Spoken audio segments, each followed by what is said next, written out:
The wooden gavel fell with a sound that echoed through the courthouse like thunder, and in that moment, everything changed. Not just for the 5 children standing on the auction block with hollow eyes and threadbare clothes, but for the man in the back row who had come to buy cattle and instead found himself bidding on something far more precious. What happened next in the dusty hills of Montana would challenge everything society believed about family, success, and the true meaning of prosperity. This is the story of how one desperate decision created a legacy that still inspires the world. Today, before we jump back in, tell us where you're tuning in from. And if this story touches you, make sure you're subscribed, because tomorrow, I've saved something extra special for you. The morning of September 15th, 1889, dawned gray and bitter across the Montana Territory, with storm clouds gathering over the Bitterroot Valley like a shroud of impending doom. Samuel Harrison stood at the edge of his property, watching the last of his cattle being driven away by the bank's representatives, their hoofbeats raising dust clouds that seemed to mirror the emptiness settling in his chest. At 34 years old, with hands scarred by barbed wire and a back bent from years of hard labor, Sam had built something from nothing only to watch it crumble beneath forces beyond his control. The Harrison Ranch had once sprawled across 800 acres of prime grazing land, where clear mountain streams fed emerald pastures and the peaks of the Sapphire Mountains provided a backdrop so magnificent it could steal a man's breath. Sam's father, Thomas Harrison, had claimed this land during the territorial rush of 1864, building their log cabin with his own hands and establishing a herd that had grown to nearly 300 head of prime Montana beef. For 25 years, the Harrison family had been synonymous with success in Bitter Creek Valley, their brand respected from Helena to Missoula. But prosperity, Sam had learned, was as fragile as morning frost on autumn grass. The winter of 1887 had been brutal beyond imagination, with temperatures dropping to 40 below zero and snowdrifts that buried entire buildings. The locals called it the Winter of Blue Snow, and it had devastated ranching operations across the territory. Sam had lost 2/3 of his herd, watching helplessly as cattle froze to death in the fields, their carcasses creating the grim landscape that haunted his dreams months later. The financial blow had been staggering, but Sam might have recovered from natural disaster. What broke him was human greed dressed up as progress. The Montana Central Railroad had decided to route their new line directly through the heart of his property, claiming eminent domain and offering compensation that wouldn't cover half the land's true value. When Sam had fought the decision in court, the legal fees had consumed what little savings remained from his diminished cattle sales. Now, standing in the pre-dawn darkness, Sam watched his life's work disappear into the distance. The bank had foreclosed 3 days ago, giving him until the end of the month to vacate the property his family had called home for 25 years. The irony wasn't lost on him that the very railroad that had destroyed his ranch would soon carry passengers through what had once been his land. Travelers gazing out windows at scenery his father had fought Indians to claim and his own blood. And sweat had improved. Sam's hands trembled as he rolled a cigarette from the last of his tobacco, the paper crackling in the cold air. He had exactly $47 to his name, a broken-down wagon, 2 horses that should have been put out to pasture years ago, and nowhere to go. At 34, he was starting over with less than he'd had at 14, when his father first put a branding iron in his hands and taught him that a man's worth was measured by his willingness to work until his body begged for mercy. The sound of approaching hoofbeats interrupted his brooding. Sam turned to see his neighbor, Marcus Webb, riding up the rutted path that led to the ranch house. Webb owned the spread adjacent to Sam's land, or what had been Sam's land until 3 days ago. Unlike Sam, Webb had diversified his holdings, investing in the railroad stocks that had ultimately destroyed his neighbor's livelihood. "Morning, Sam," Webb called out, dismounting with the careful movements of a man whose prosperity had given him the luxury of avoiding physical labor. Heard about the foreclosure. Came to see if there's anything I can do. Sam studied his neighbor's face, searching for signs of genuine sympathy behind the careful concern. Webb was a decent man, as far as Sam knew, but he was also a practical businessman who understood that one man's misfortune often created opportunities for those positioned to take advantage of them. "Appreciate the thought, Marcus," Sam replied, his voice hoarse from the cold air and lack of sleep. "But unless you've got a miracle in your saddlebags, I reckon there's not much anyone can do at this point." Webb shifted uncomfortably, his gaze moving across the empty corrals and silent buildings that had once buzzed with activity. "Actually, Sam, I might have something. Not a miracle, exactly, but maybe a chance to start fresh somewhere else." Sam raised an eyebrow, his interest piqued. Despite his exhaustion, in his experience, when prosperous men offered opportunities to desperate ones, the terms usually favored the prosperous. But with $47 and a foreclosure notice, he wasn't in a position to be choosy about his options. "I'm listening," Sam said, crushing his cigarette under his boot heel. Webb reached into his coat and withdrew a folded newspaper, its pages yellowed and worn from handling. "There's a livestock auction in Great Falls next week. Not just cattle and horses, though. They're selling children, Sam. Orphans from back east whose families died in that cholera outbreak in Chicago." Sam stared at his neighbor, certain he had misheard. "Children? What in hell are you talking about, Marcus?" "It's legal," Webb said quickly, unfolding the newspaper to reveal a printed advertisement bordered in black. "The Orphan Train Initiative. Started by some charitable organization in New York. They gather up children who have no families, no prospects, and transport them west to be placed with families who can provide for them. The adoption fees help cover transportation costs and legal paperwork." Sam read the advertisement with growing disbelief. The Illinois Children's Aid Society was indeed offering to place orphaned children with suitable Western families for fees ranging from $50 to $200, depending on the child's age and circumstances. The ad emphasized the children's work ethic, their gratitude for any opportunity to contribute to a family, and their desperate need for homes where they could grow into productive citizens under proper guidance. "This is insane," Sam muttered, reading the fine print that described the children's backgrounds. "These aren't cattle, Marcus, they're human beings." "Human beings who need homes," Webb replied, his tone growing more urgent. "Sam, think about it. You've got ranching skills that could support a family, but you need hands to help rebuild. These children need families who can teach them trades, give them purpose. It could work for everyone involved." Sam handed the newspaper back, shaking his head. "I can't even feed myself right now, much less a bunch of kids. Besides, what do I know about raising children?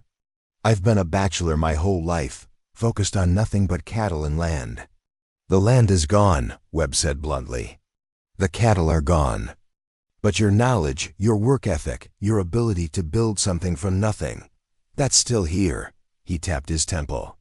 "There's opportunity in Colorado, Sam. Cheap land for men willing to work it. The railroad expansion is creating new towns, new markets. A man with children to help him could establish something substantial." Sam walked toward the ranch house, his mind reeling from the conversation. The building that had sheltered 3 generations of Harrisons looked smaller. In the gray morning light, its logs weathered and chinked with mud that needed constant maintenance. The roof leaked in 2 places, the foundation had settled unevenly, and the whole structure bore the scars of decades spent battling Montana's harsh climate. Inside, the house felt even more desolate. His mother's furniture had been sold to pay legal fees, leaving only a table, 2 chairs, and the iron bed frame his father had hauled from St. Louis 25 years ago. The kitchen held nothing but a few tin plates, a coffee pot with a dented side, and the cast iron skillet his mother had used to feed harvest crews during the ranch's prosperous years. Webb followed him inside, his boots echoing hollowly on the bare wooden floors. "Sam, I know this sounds desperate, but maybe desperate is what you need right now. These children aren't looking for luxury. They're looking for someone who won't abandon them, someone who'll teach them how to work and survive. That's exactly what you can offer." Sam poured himself a cup of coffee from the pot that had been sitting on the stove since the previous evening.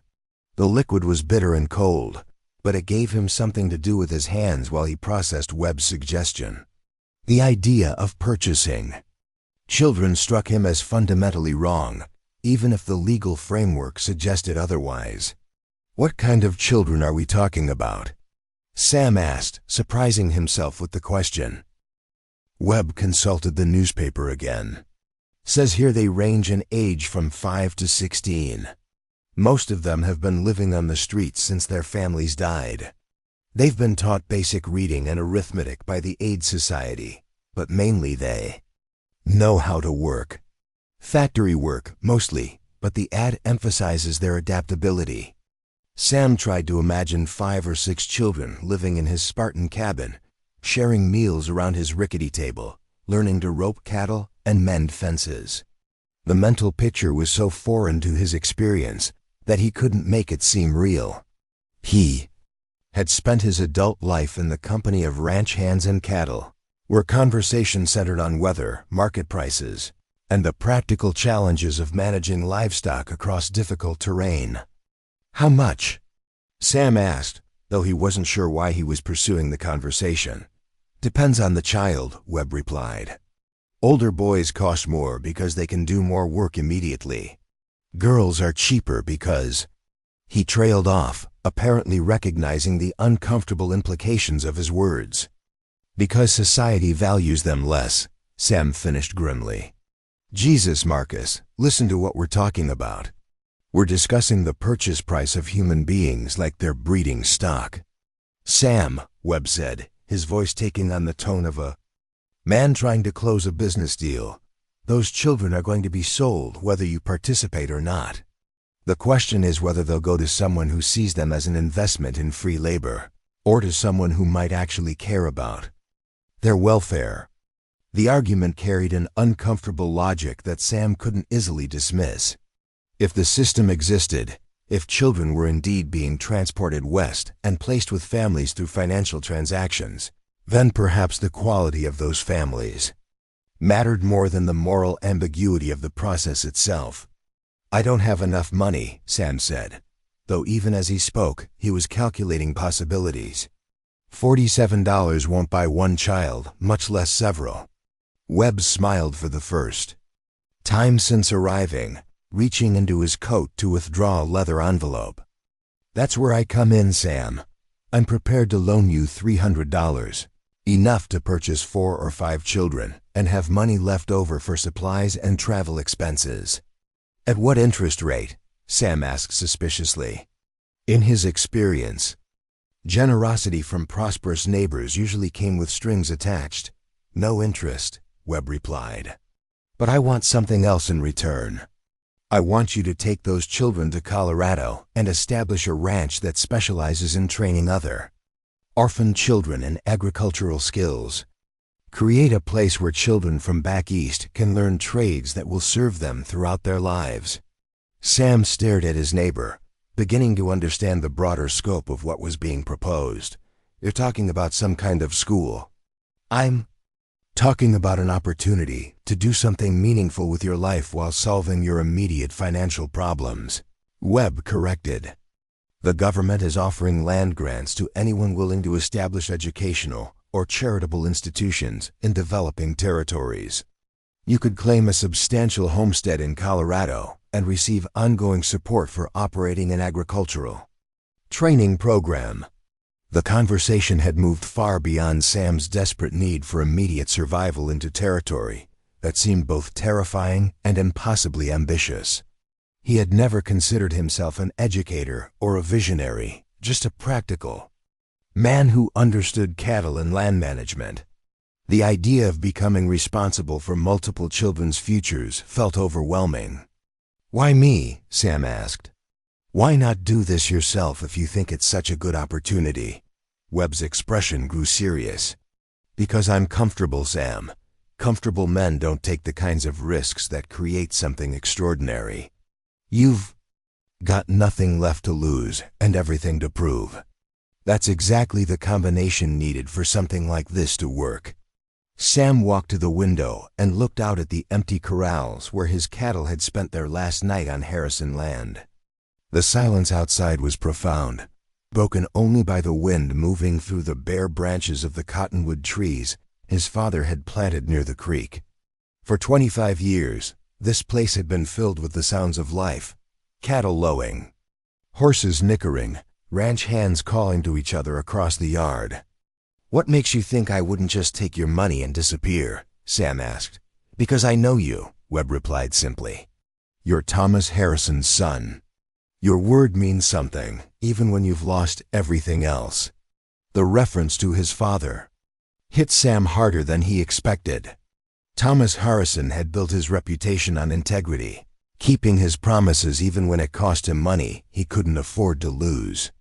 Sam had spent his entire adult life trying to live up to that standard, and even facing financial ruin, he couldn't imagine abandoning it now. "If I did this insane thing," Sam said slowly, "if I actually went to this auction and bought children like they were livestock, what guarantee would they have that I wouldn't just work them to death on some godforsaken homestead?"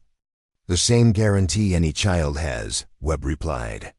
"The character of the man raising them." The weight of that responsibility settled on Sam's shoulders like a heavy yoke. He had spent his life responsible only for himself and his cattle, making decisions that affected no one's future but his own.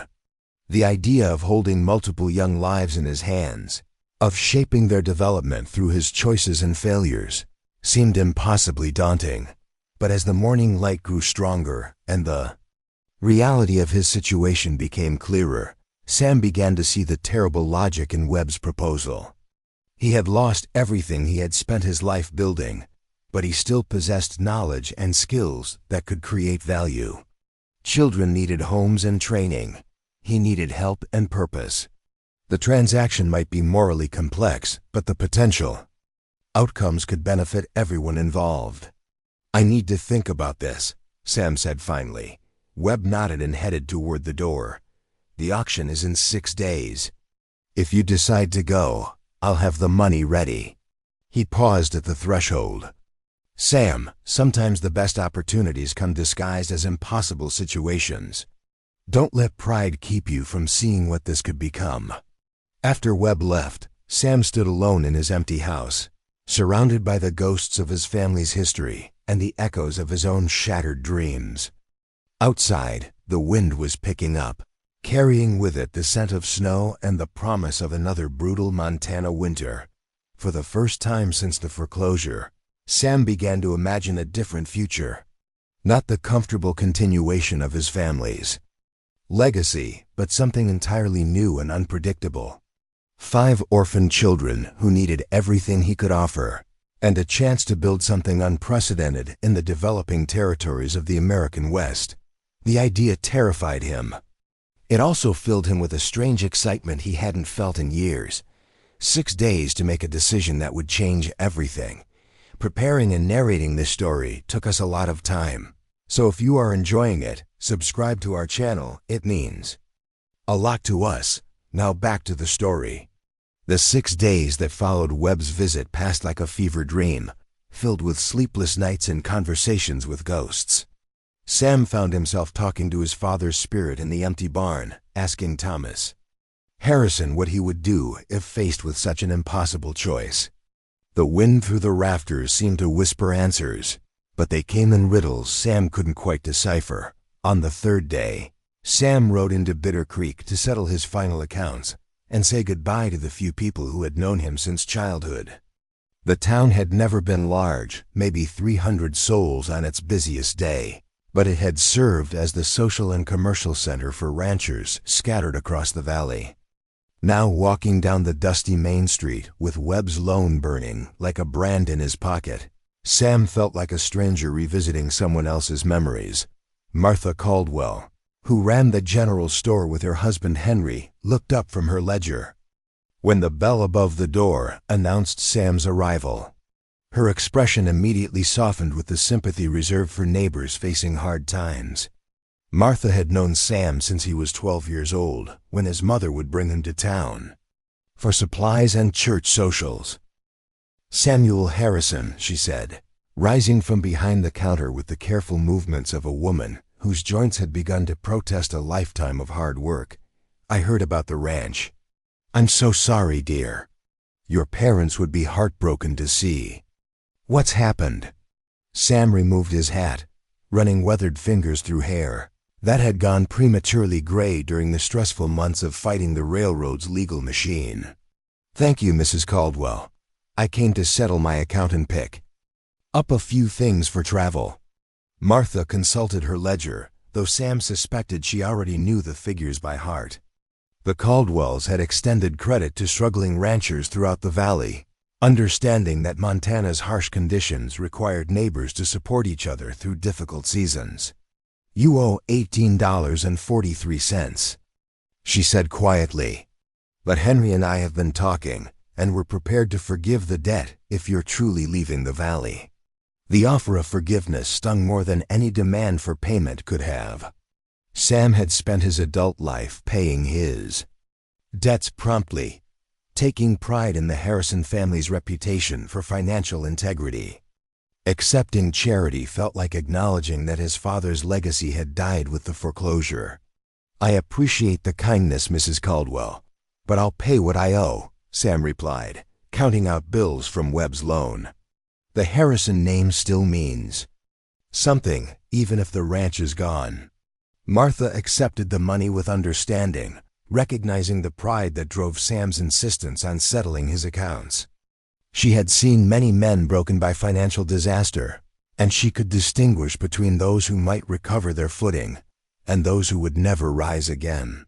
Sam Harrison, despite his current circumstances, still carried himself like a man who believed in his own ability to rebuild. "What will you do now?" she asked, beginning to gather supplies Sam had requested: dried beans, flour, coffee, salt pork, and ammunition for his rifle. "I'm going to Colorado," Sam said, the words feeling strange in his mouth. "Going to try ranching again on cheaper land." Martha nodded, but her expression suggested she sensed there was more to the story. "Colorado's wild country, from what I hear. Beautiful, but hard on folks who aren't prepared for it. You'll be careful, won't you?" "Yes, ma'am," Sam replied, touched by her maternal concern. "I've learned a few things about surviving hard country." As Martha wrapped his purchases, Sam found himself studying the store's familiar contents with the bittersweet attention of someone memorizing details he would never see again. The shelves lined with patent medicines and dry goods, the display case filled with penny candy that had tempted him as a child, the pot-bellied stove where old-timers gathered to argue politics and weather. All of it would continue existing without him, serving other customers, hosting other conversations. "Samuel," Martha said softly, leaning across the counter with the conspiratorial air of someone sharing important intelligence.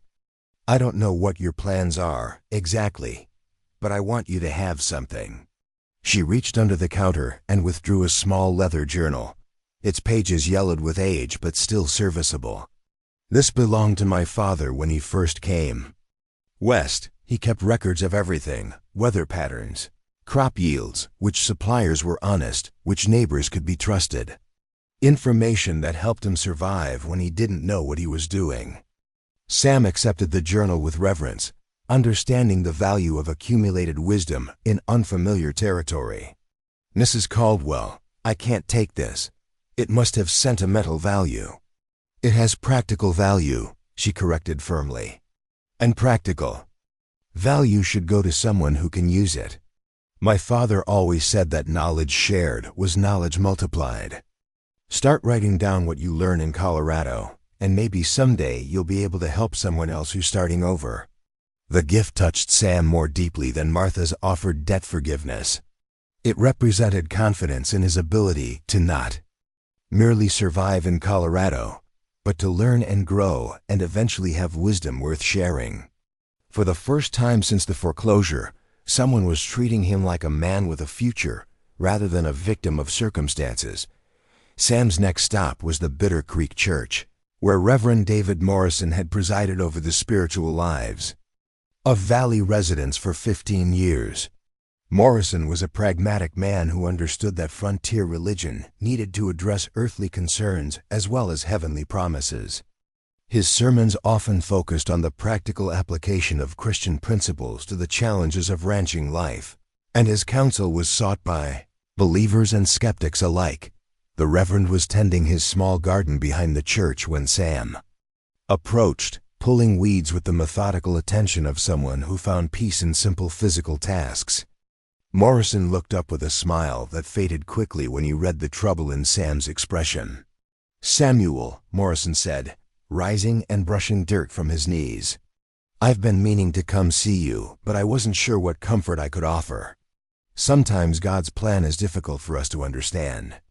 "Reverend," Sam said, struggling to find words for the moral complexity of his situation, "I need to ask you about something that's been troubling me, something that might not be entirely conventional."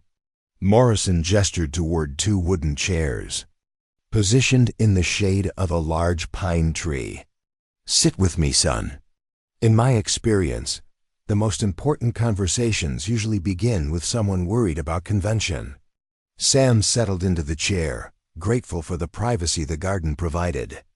"Reverend, if a man had the opportunity to help children who desperately needed homes, but the way he helped them involved paying money for them, would that be morally wrong?" Morrison's eyebrows rose slightly, but his expression remained neutral. "Are we talking about adoption, Samuel?"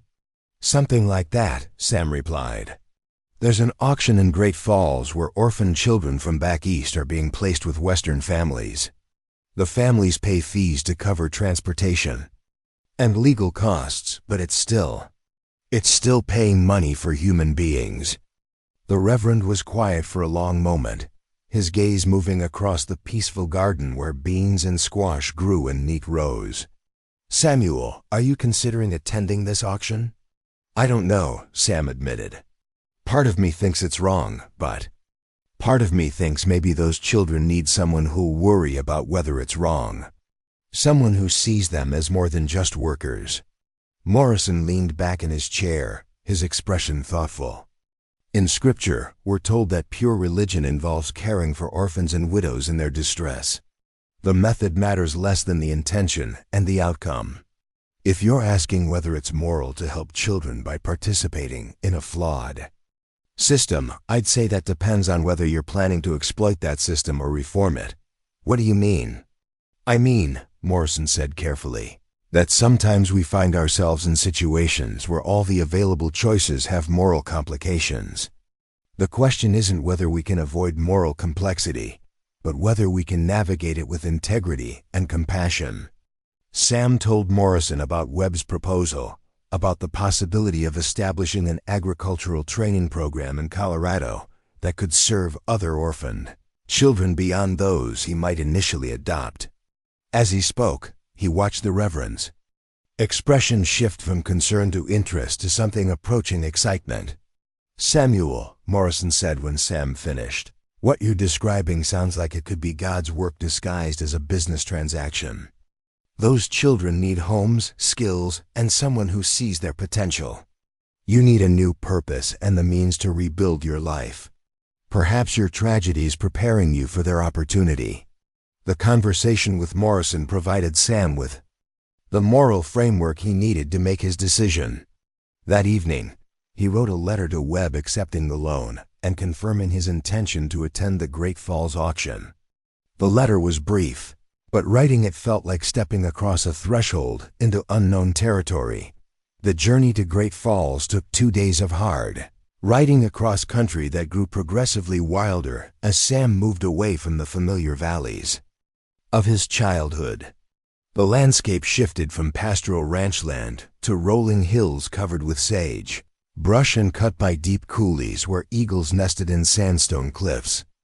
This was Montana territory at its most elemental, vast, beautiful, and utterly indifferent to human ambition.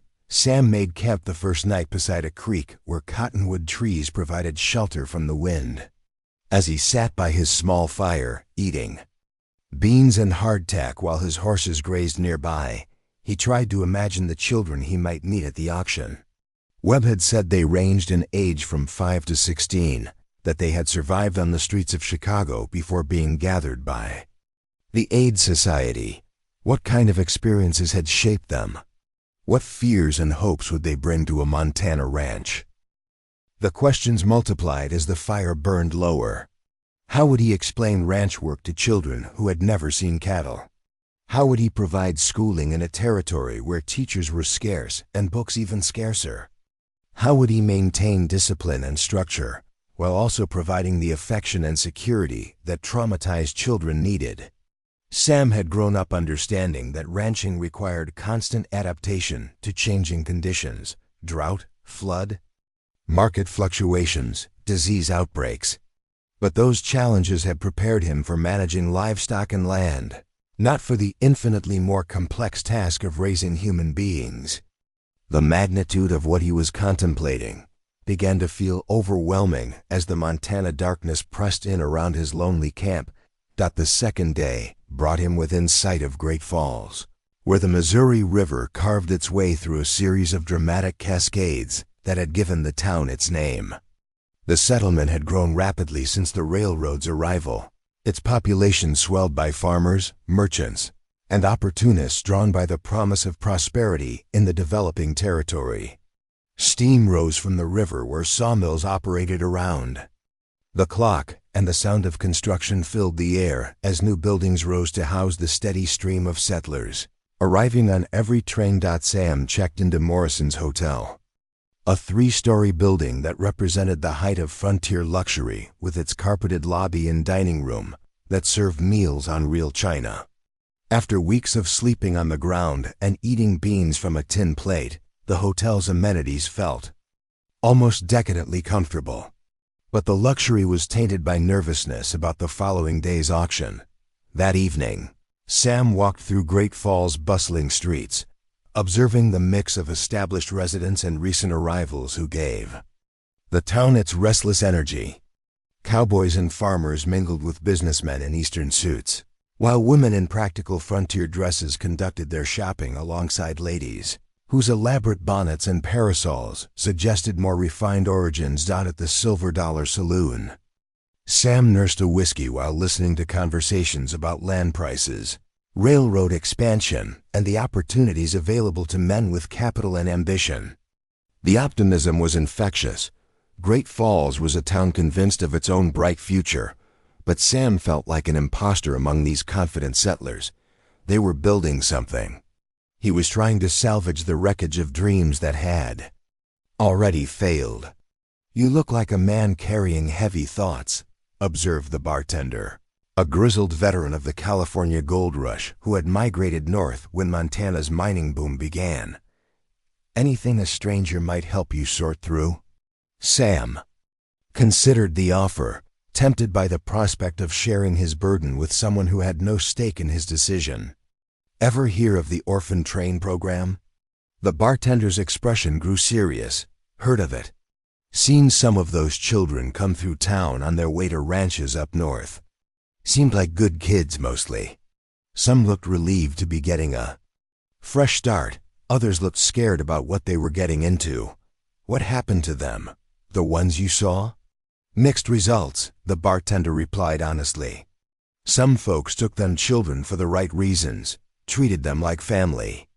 Others just wanted cheap labor and didn't much care about anything else. Depends on the person doing the adopting, I guess." The conversation reinforced what Sam already knew. The system's morality depended entirely on the participants' intentions and character. Children would be placed with families regardless of his participation. The question was whether his involvement would improve or diminish their prospects. That night, Sam lay awake in his hotel bed, listening to the sounds of the growing town outside his window. Somewhere in Great Falls, 5 children were probably experiencing their own sleepless night, wondering what tomorrow would bring. They had traveled hundreds of miles from everything familiar, trusting their futures to strangers who saw them primarily as solutions to labor shortages. By morning, Sam had made his final decision.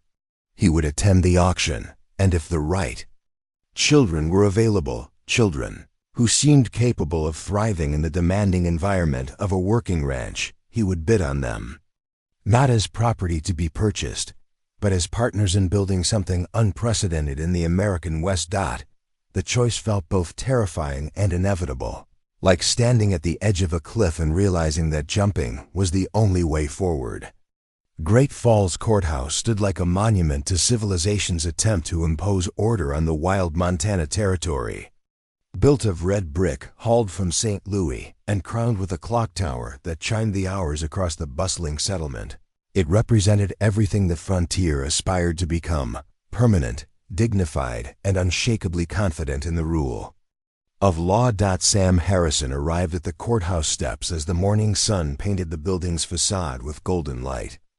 Already, a crowd had gathered on the broad lawn, and the mixture of voices created a low rumble that spoke of anticipation, anxiety, and barely contained excitement. These were not the usual participants in livestock auctions, ranchers evaluating beef cattle or farmers seeking draft horses. This crowd included well-dressed merchants' wives clutching their husbands' arms, weathered homesteaders who had traveled days to attend, and a surprising number of single men whose motivations Sam could only guess at. The Illinois Children's Aid Society had erected a small platform beside the courthouse steps, draped with patriotic bunting that fluttered in the morning breeze. A large banner proclaimed, "A new beginning for America's forgotten children," while smaller signs provided details about the adoption process, legal requirements, and payment terms.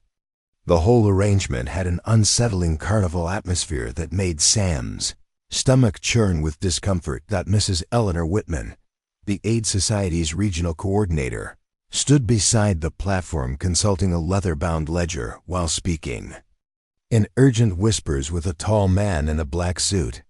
Whitman was a formidable woman in her 50s, with steel-gray hair pulled into a severe bun and intelligent eyes that missed nothing.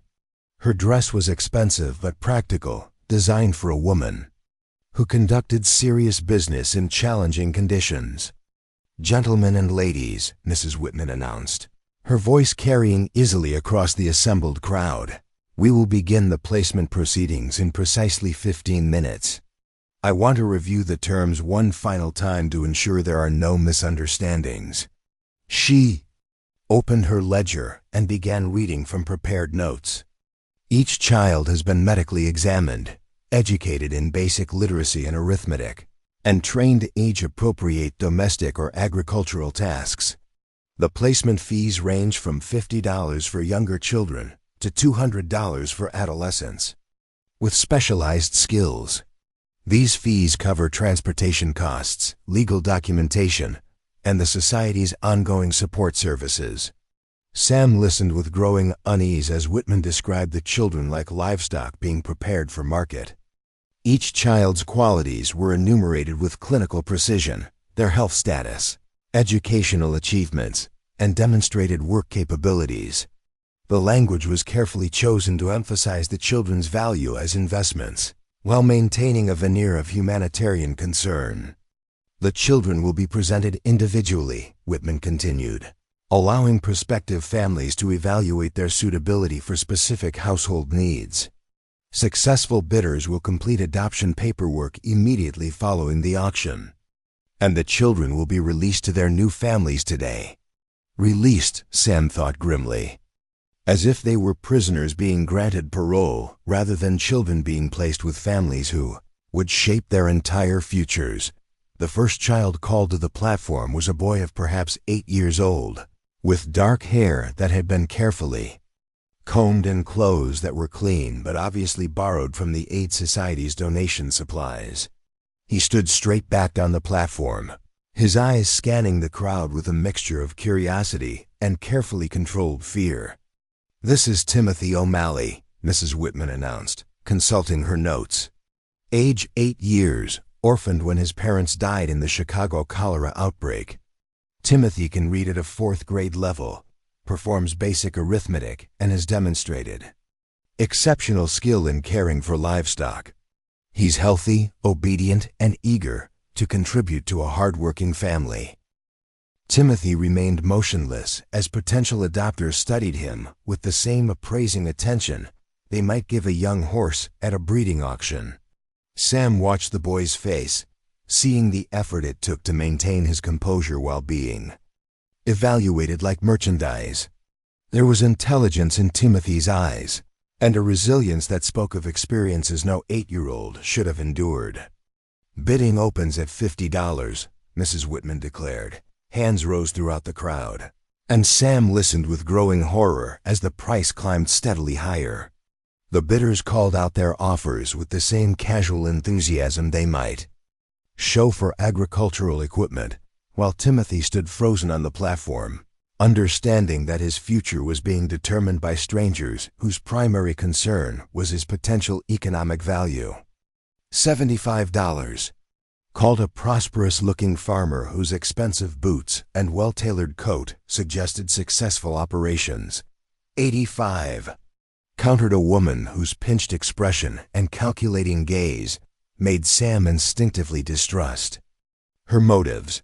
The bidding continued until Timothy was sold for $110 to a rancher from the Judith Basin who announced his intention to train the boy in sheep herding. Timothy was led from the platform without ceremony, his new owner completing paperwork while the child stood silently beside him, his small hands clasped behind his back in a gesture that spoke of trained obedience rather than natural behavior. Second child was a girl named Rebecca, perhaps 12 years old, with auburn hair and green eyes that held an unmistakable spark of defiance despite her circumstances. Mrs. Whitman described Rebecca's qualifications: literacy beyond her age level, experience in commercial laundry operations, and demonstrated skills in food preparation and household management.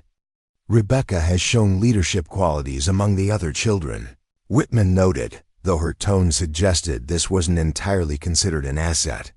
She will require a firm hand but should prove invaluable to a family needing domestic help.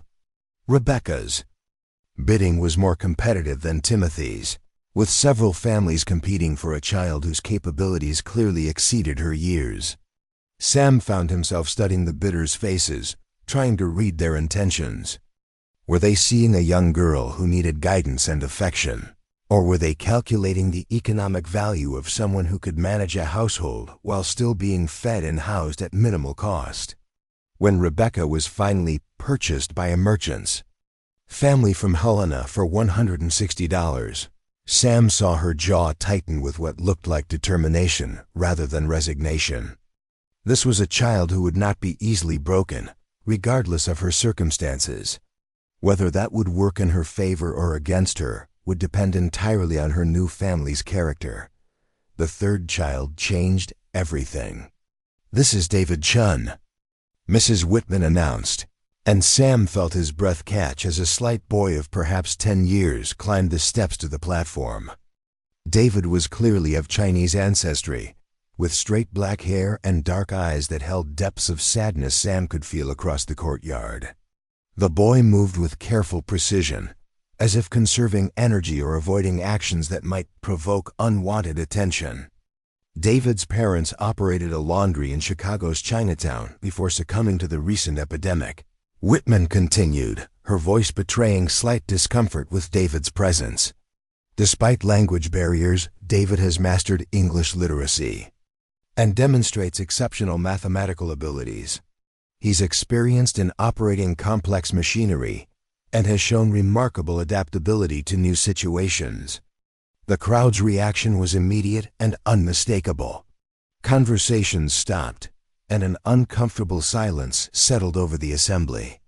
In 1889 Montana Territory, anti-Chinese sentiment ran high, fueled by economic competition and racial prejudice that had followed Chinese immigrants west from California's goldfields.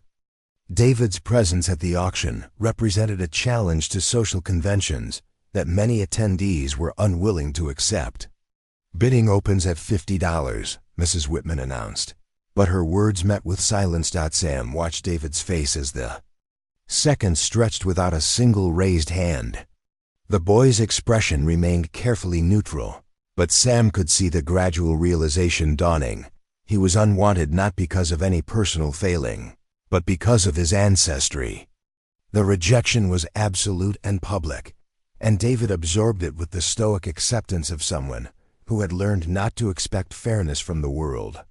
"Surely someone can recognize this child's obvious intelligence and work ethic," Mrs. Whitman pressed, her professional composure beginning to show cracks. "David's mathematical abilities are truly exceptional. Any family involved in commerce or accounting would benefit enormously from his skills." Still silence. Sam felt anger building in his chest as he watched respected members of the community turn away from a child whose only crime was being born to Chinese parents. This was the same prejudice that had driven Chinese laborers from mining camps and prevented Asian families from owning property in most Western territories. $25, Mrs. Whitman finally announced, reducing David's opening bid below that of any previous child. Surely someone can see past superficial differences to recognize genuine value. Sam's hand rose before he consciously decided to bid.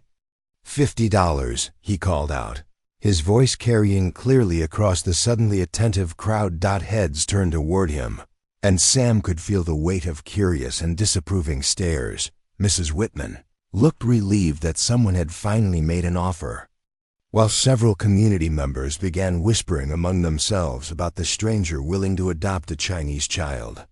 $50 to the gentleman in the gray hat, Mrs. Whitman announced. "Do I hear 60?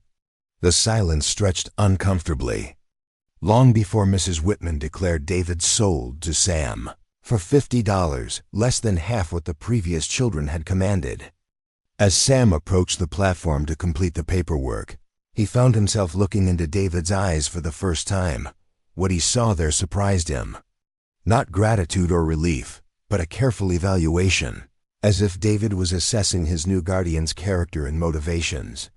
This was a child who had learned to trust cautiously, and Sam realized that earning David's confidence would require more than simply outbidding his prejudiced competitors. The fourth child introduced was Martha Sullivan, a red-haired girl of 14 whose freckled face and defiant posture immediately reminded Sam of his own stubborn streak. Mrs. Whitman described Martha's qualifications with obvious enthusiasm: advanced literacy, experience in teaching younger children, and demonstrated leadership abilities that had made her invaluable during the Orphans' journey west. "Martha has essentially served as an assistant to our staff throughout the transportation process," Whitman noted.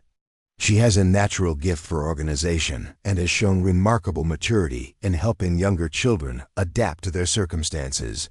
Martha's bidding was fierce, with multiple families recognizing her potential value as both a household manager and substitute teacher in a territory where educated women were scarce. Sam found himself competing against a banker's family from Billings and a rancher's widow who needed help managing both her household and her deceased husband's business interests. As the bidding climbed past $150, Sam began to question his financial strategy. Webb's loan was substantial but not unlimited, and he still needed money for travel expenses and establishing operations in Colorado. But something about Martha's combination of intelligence and determination convinced him that she could be instrumental in making his ambitious plan succeed. $200, Sam announced, pushing the bidding beyond what most competitors seemed willing to pay. The banker's family consulted among themselves before shaking their heads and stepping back. The rancher's widow held Sam's gaze for a long moment, as if trying to read his intentions, before finally nodding her withdrawal from the competition. "Sold for $200, Mrs. Whitman declared, and Sam saw Martha's shoulders relax slightly. He suspected she had been dreading placement with some of the other bidders, and her relief suggested she viewed him as the lesser of several evils. The final child changed Sam's entire understanding of what he was undertaking. "This is James Peterson," Mrs. Whitman announced, and Sam's heart nearly stopped as a boy who couldn't have been older than 6 climbed the platform steps with obvious difficulty. James was painfully thin, with pale blonde hair and blue eyes that seemed too large for his gaunt face. More concerning was the way he favored his left leg, moving with the careful gait of someone managing chronic pain. "James's parents died in the tenement fire," Whitman explained, her voice taking on a more subdued tone. "He sustained injuries during the incident that have left him with some physical limitations. However, James is remarkably intelligent and has shown exceptional skill in detailed handwork that doesn't require significant physical exertion." The crowd's reaction was immediate and devastating. Parents who had bid competitively for healthy children suddenly found pressing reasons to examine their pocket watches or study the courthouse architecture. A physically disabled child represented not an asset, but a burden, someone who would consume resources without providing proportional economic value. "James can read fluently and has demonstrated remarkable artistic abilities," Mrs. Whitman pressed desperately. "He would be ideal for a family involved in bookkeeping, tailoring, or any trade requiring precision and patience." The silence stretched painfully long. Sam watched James's face, seeing the child's growing understanding that he was being rejected not for any personal failing but for circumstances entirely beyond his control. The 6-year-old's composure began to crack, and Sam saw tears gathering in his enormous blue eyes. "Bidding opens at $25, Mrs. Whitman announced, her voice heavy with resignation. No hands rose. James stood alone on the platform, a tiny figure bearing the weight of societal indifference with heartbreaking dignity. Sam realized with growing horror that this child might remain unplaced, destined for an institutional life that would likely kill him before he reached adulthood. $50, Sam called out, his voice cutting through the uncomfortable silence like a blade. Mrs. Whitman's relief was palpable. $50 to Mr. Harrison. Do I hear 60? The silence that followed was absolute. Sam's offer stood alone, and after the required waiting period, James was declared sold for the minimum possible amount to a man who was beginning to understand that he had committed himself to something far more complex than agricultural training. As Sam completed the paperwork for his 5 new charges, he found himself the center of considerable attention. Other auction attendees studied him with expressions ranging from curiosity to disapproval, clearly wondering what motivated a single man to adopt 5 children, including a Chinese boy and a disabled child that no one else wanted. Mrs. Whitman handed Sam the completed adoption documents along with a manila envelope containing each child's limited records. "Mr. Harrison," she said quietly, "I want you to know that you've made some unconventional choices today. These children will require patience and understanding that not every adoptive family is prepared to provide." "Mrs. Whitman," Sam replied, looking at his 5 new charges who stood in a small cluster nearby, "I suspect these children have more to teach me than I have to teach them." As the auction concluded and the crowd began to disperse, Sam found himself standing with 5 orphaned children whose futures now rested entirely in his inexperienced hands. David watched him with cautious intelligence. Martha studied their surroundings with obvious strategic thinking. James leaned against a wooden post to ease the strain on his injured leg, while the 2 other children, whose stories he had yet to fully understand, waited for their new guardian to indicate what would happen next. The magnitude of what he had committed to was beginning to sink in. These weren't just workers for his proposed ranch. They were human beings who would look to him for everything from daily meals to guidance about their place in the world. The responsibility felt overwhelming, but as Sam looked into their faces, he also saw something that surprised him: hope. Despite everything they had endured, these children still believed that better days were possible. That belief, Sam realized, would either destroy him or transform him into someone worthy of their trust. The journey to Colorado would begin tomorrow, and with it, the most challenging undertaking of Samuel Harrison's life, the Great Falls boarding house where Sam secured rooms for the night, buzzed with an undercurrent of tension that had nothing to do with the usual frontier bustle. Word of the afternoon's auction had spread quickly through the small community, and Sam found himself the subject of curious stares and whispered conversations whenever he appeared in the lobby or dining room. A single man adopting 5 children was unusual enough. Adopting a Chinese boy and a disabled child made him either a saint or a fool, depending on who was doing the talking. Sam had requested 2 adjoining rooms on the 2nd floor, one for himself and James, whose injured leg made climbing stairs difficult, and another for David, Martha, and the remaining 2 children whose names he was still learning to match with faces. The arrangement felt awkward and temporary, like a poorly planned camping expedition rather than the beginning of a new family structure. That evening, as shadows lengthened across the boarding house's modest dining room, Sam found himself sitting across a worn wooden table from 5 children who studied him with the wary attention of survivors evaluating a new threat. The silence stretched uncomfortably as they picked at plates of beef stew and cornbread, the kind of hearty frontier fare that represented luxury to children accustomed to charity meals and uncertain food sources. Martha Sullivan was the first to break the silence, her 14-year-old directness cutting through the awkwardness like a knife through butter. "Mr. Harrison," she said, her Irish accent still detectable despite months of trying to sound more American, "we need to understand what you expect from us. Are we workers you've purchased, or are we supposed to pretend we're some kind of family?" The question hung in the air with brutal honesty. Sam set down his spoon, recognizing that Martha's challenge represented a crucial moment in establishing the foundation for everything that would follow.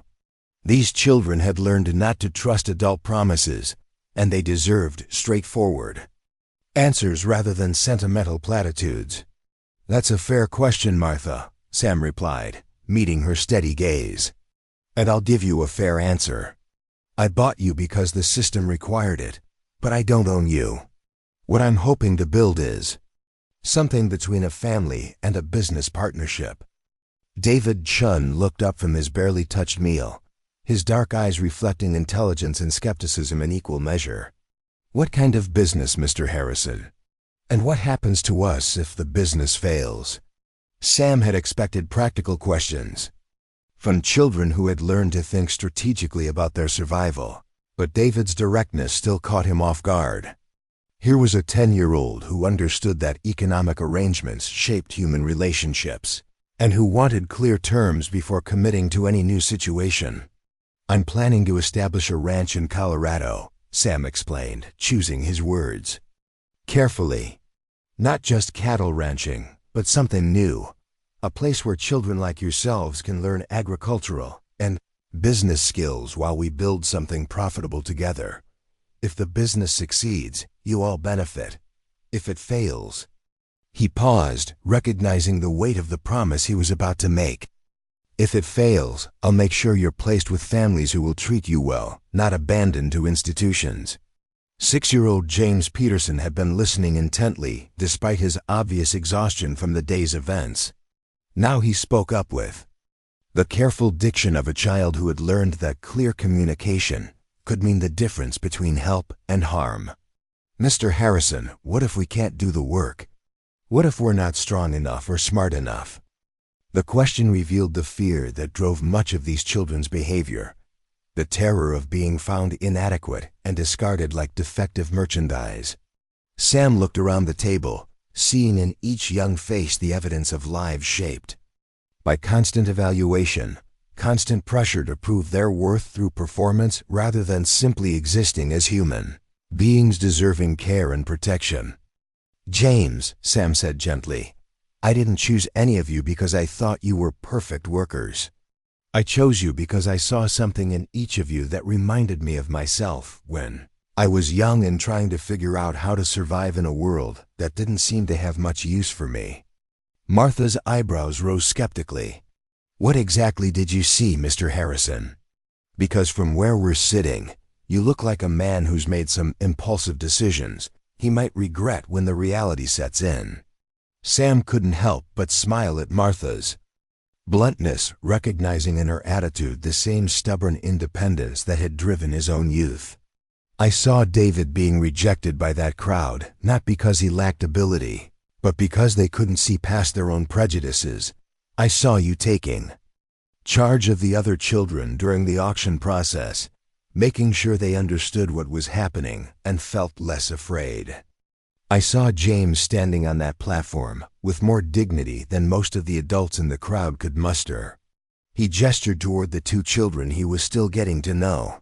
9-year-old Lucy Chun, no relation to David, despite the shared surname assigned by the Aid Society, and 11-year-old Robert Hayes, both of whom had been listening intently while saying little.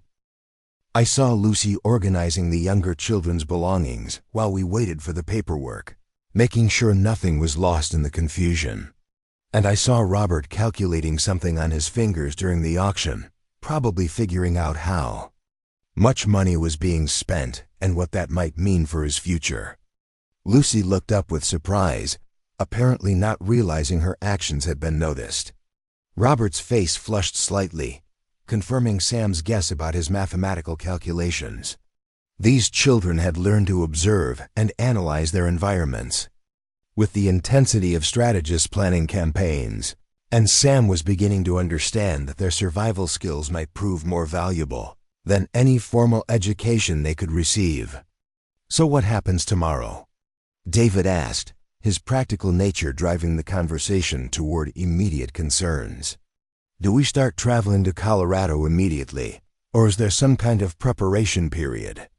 Sam had been wrestling with logistical questions since completing the adoption paperwork, understanding that 5 children and 2 horses presented transportation challenges he hadn't fully considered when making his impulsive decision to attend the auction. Tomorrow we purchase supplies in a larger wagon, Sam replied. The journey to Colorado will take at least 2 weeks, possibly longer depending on weather and road conditions.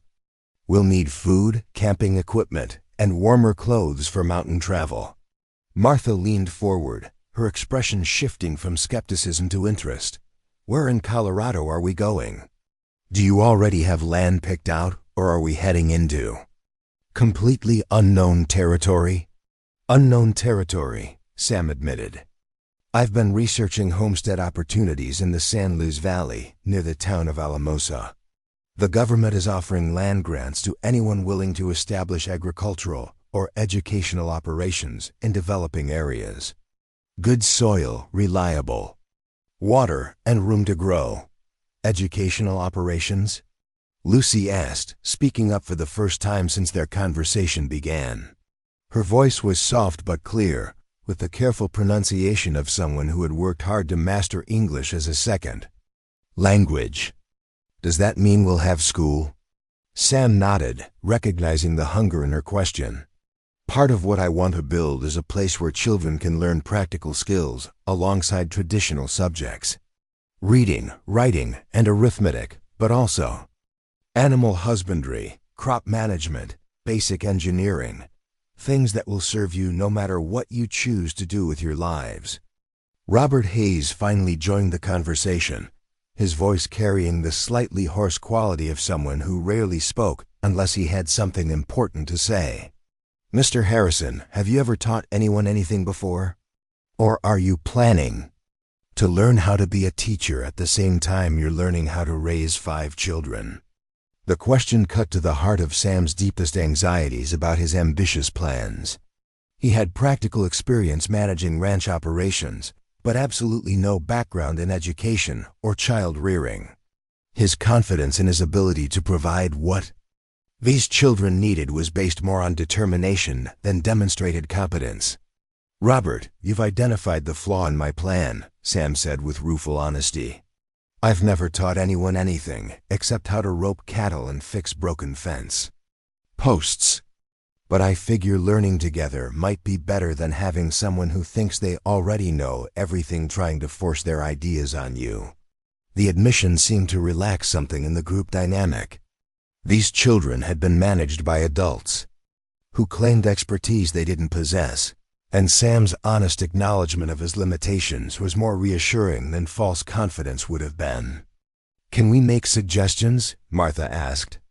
"About how things should work, I mean. We've had experience with different kinds of arrangements, and we might know what works and what doesn't." "I'm counting on suggestions," Sam replied. "In fact, I'm counting on a lot more than suggestions. This only works if we're all invested in making it succeed." James had been growing increasingly tired as the evening progressed, his injured leg clearly causing discomfort after the day's excitement. Now he spoke up with the kind of practical concern that seemed to come naturally to children who had learned to manage their own care. "Mr. Harrison, I need to tell you something about my leg. It's never going to be completely normal, and there are some things I just can't do. If you're expecting me to keep up with heavy ranch work, you're going to be disappointed." Sam looked at the 6-year-old who was matter-of-factly describing his physical limitations with the clinical detachment of someone much older. The conversation reminded him of discussions with veterinarians about injured livestock, except this was a child discussing his own body as if it were equipment that required accommodation rather than part of himself that deserved compassion. "James," Sam said carefully, "I don't know much about working with physical disabilities, but I figure between all of us, we can find ways for everyone to contribute that match their abilities. A successful operation needs people who can think as well as people who can lift heavy things. What about David?" Martha asked, glancing at the Chinese boy who had remained quietly attentive throughout the conversation. "There are places in Colorado where Chinese people aren't welcome. How are you planning to handle that?" David answered before Sam could respond, his voice steady but tinged with the weariness of someone who had dealt with prejudice his entire life. "I've learned to make myself useful enough that people overlook what I look like, and I know how to stay out of trouble when that's not possible." The casual acceptance in David's voice, a 10-year-old child discussing strategies for managing racial hatred, struck Sam like a physical blow. These children had been forced to develop survival skills that no child should need, and their matter-of-fact discussions of discrimination and disability revealed how thoroughly the adult world had failed them. "David," Sam said firmly, "you shouldn't have to make yourself invisible to be safe. One of the things I'm hoping to build is a place where people are valued for their abilities and character, not judged by things they can't control." "That's a nice idea, Mr. Harrison," David replied with gentle skepticism. "But the world outside our ranch isn't going to change just because we want it to. We need practical plans for dealing with practical problems." The conversation continued as the dining room gradually emptied around them, other boarding house guests retiring for the evening while Sam and his new charges worked through the logistics and expectations that would shape their unconventional arrangement. By the time they finally made their way upstairs, Sam felt both exhausted and oddly exhilarated. These children were nothing like the compliant workers he had initially imagined. They were intelligent, independent, and accustomed to taking responsibility for their own welfare in ways that both impressed and saddened him. Building something successful with them would require treating them as partners rather than dependents, collaborators rather than subordinates. As Sam helped James settle into the narrow bed they would share, the injured boy looked up with an expression of cautious optimism that hadn't been there during the auction. "Mr. Harrison," James said quietly, "I want you to know that we're all scared about what comes next. But we're also excited. None of us has ever had someone ask what we thought about our own futures before." Sam felt his throat tighten with unexpected emotion. "James, I want you to know that I'm scared too. But I think maybe being scared together is better than being scared alone." Outside their window, the sounds of Great Falls, settling into evening quiet, provided a backdrop for the monumental changes taking place in both Sam's life and the lives of 5 children who had learned to expect very little from the adults responsible for their care. Tomorrow would bring new challenges, but tonight, for the first time in months, Sam fell asleep feeling like he had a purpose worth pursuing. The test of their unconventional family was just beginning, but the foundation they had started building around Martha's kitchen table might prove strong enough to support the weight of their shared ambitions. In the adjoining room, 5 children lay in their beds planning strategies for surviving whatever came next, while gradually allowing themselves to hope that this time might be different, that this adult might actually mean what he said about treating them as partners rather than property. Time would tell whether Sam Harrison's promises were worth the trust they were slowly beginning to offer. But for tonight, hope felt like a luxury they could finally afford. Dawn broke over Great Falls with the crisp promise of autumn weather, painting the Missouri River Valley in shades of gold and amber that reminded Sam of better days on his family's ranch. But this morning brought challenges he had never faced before, preparing 5 children for a journey into unknown territory while learning the basics of group leadership on the fly. The previous evening's conversation had established ground rules and expectations, but the reality of traveling 2 weeks across difficult terrain with children, ranging from 6 to 14 years old, presented logistical puzzles that no amount of ranching experience had prepared him to solve. Standing in the boarding house's modest dining room, watching his new charges methodically pack their few belongings with the efficiency of seasoned travelers, Sam realized that these children possessed survival skills he was only beginning to appreciate. Martha Sullivan had assumed unofficial leadership of the group's preparations, organizing their meager possessions with military precision, while quietly assessing each child's physical and emotional readiness for the journey ahead. Her 14 years had been compressed into experiences that would have challenged adults, and she approached their departure with the strategic thinking of someone who understood that poor planning could have fatal consequences. "Mr. Harrison," Martha said, approaching Sam with a hand-drawn list that detailed their supply needs, "we've been discussing the wagon situation, and we have some concerns about space and weight distribution." Sam studied the list, impressed by its thoroughness. Martha had calculated food requirements based on each person's age and estimated caloric needs, identified clothing necessities for mountain weather, and even considered medical supplies for treating injuries or illness during their journey. The document revealed mathematical skills and practical knowledge that rivaled anything he might have learned in formal schooling. "What kind of concerns?" Sam asked, recognizing that Martha's questions usually concealed important information. She was testing whether he was prepared to handle. "David's been calculating wagon capacity based on the size of vehicle you can afford," Martha explained, gesturing toward the Chinese boy who was consulting a small notebook filled with neat columns of figures. "With 7 people, food for 2 weeks, camping equipment, and personal belongings, we're going to exceed the weight limit of a standard freight wagon." David approached with his calculations, his dark eyes serious as he presented findings that demonstrated both mathematical ability and practical engineering knowledge. "Mr. Harrison, based on your budget and the available vehicles in Great Falls, you can afford either a heavy freight wagon that can carry our supplies but will travel slowly over mountain roads, or a lighter passenger wagon that moves faster but can't accommodate everything we need." Sam studied David's figures, understanding that the boy had identified a fundamental problem with their travel plans. Speed versus capacity was the kind of trade-off that defines success or failure in frontier situations, and making the wrong choice could leave them stranded without adequate supplies or vulnerable to early winter weather in the Colorado mountains. "What do you recommend?"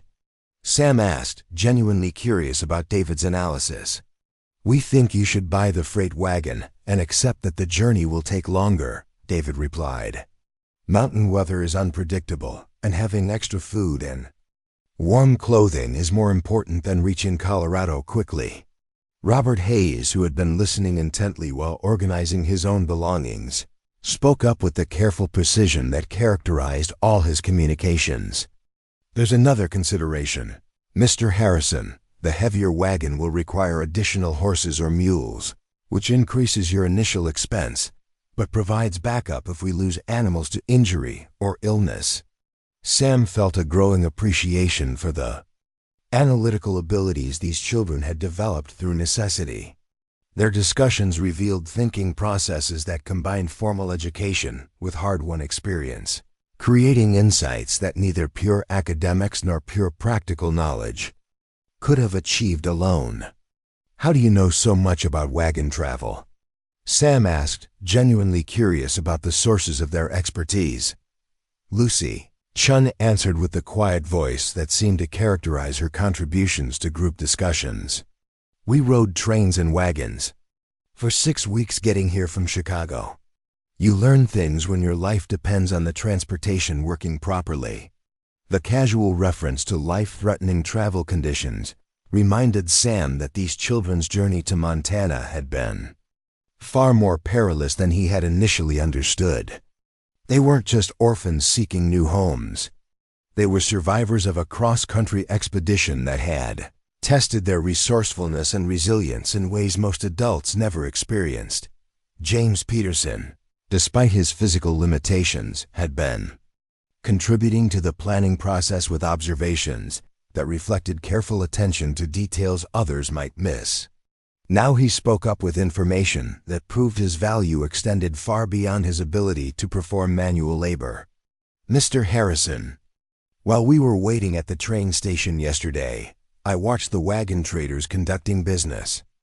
The honest dealers let customers inspect their vehicles thoroughly and provide written guarantees for major components. The dishonest ones rush sales and discourage detailed examination." Sam stared at the 6-year-old who was providing advice about evaluating commercial transactions with the sophistication of an experienced businessman. "James, how did you learn to recognize those differences?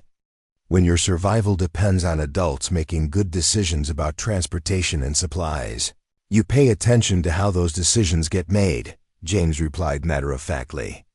"We've seen what happens when people trust the wrong dealers or buy inadequate equipment." The morning shopping expedition became an education in group dynamics and collaborative decision-making.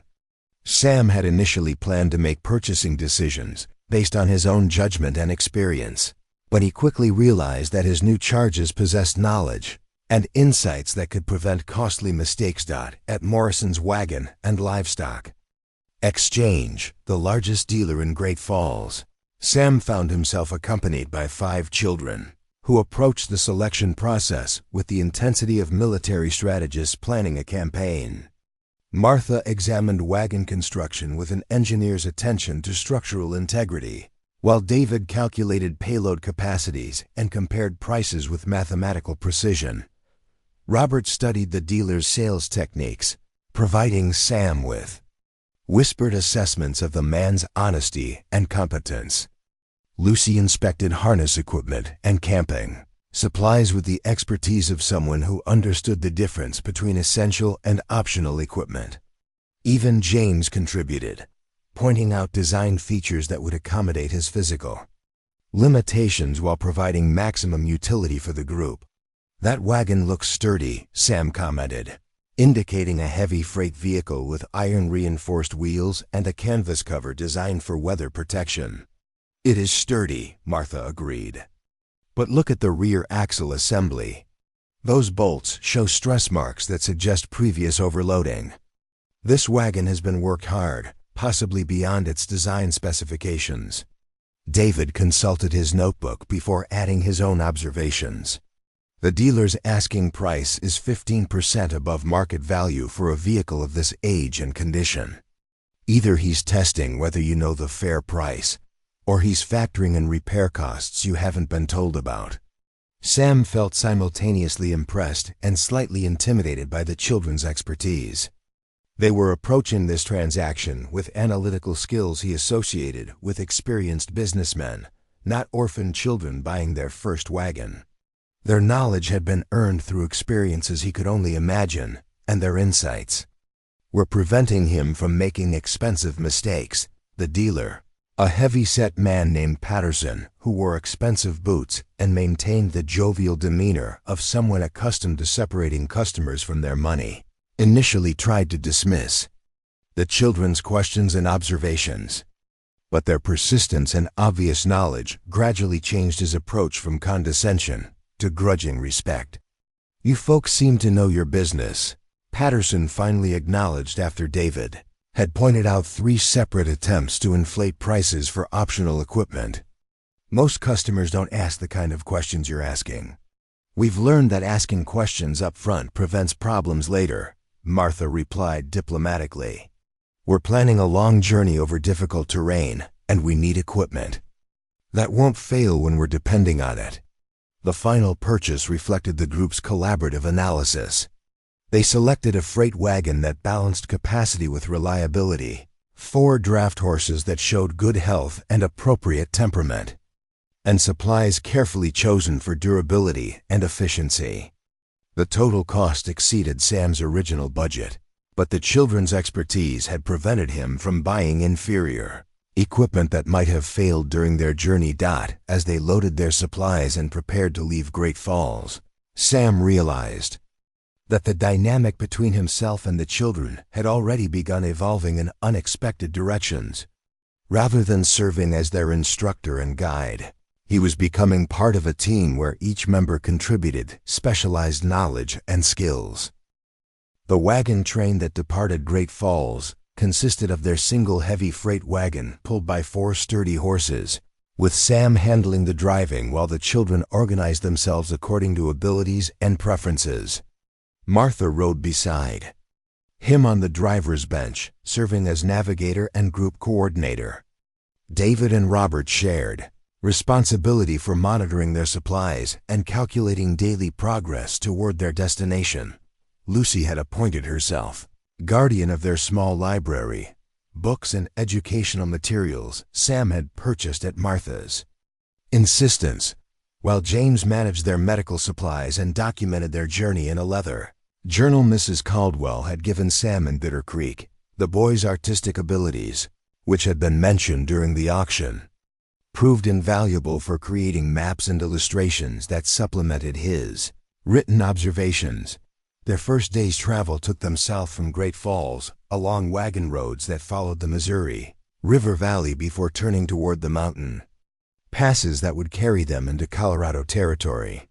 The landscape gradually shifted from the rolling plains of central Montana to more rugged terrain where pine forests covered hills that rose toward distant peaks, already dusted with early snow. The children's behavior during their first day of travel revealed adaptive strategies developed through their previous journey west.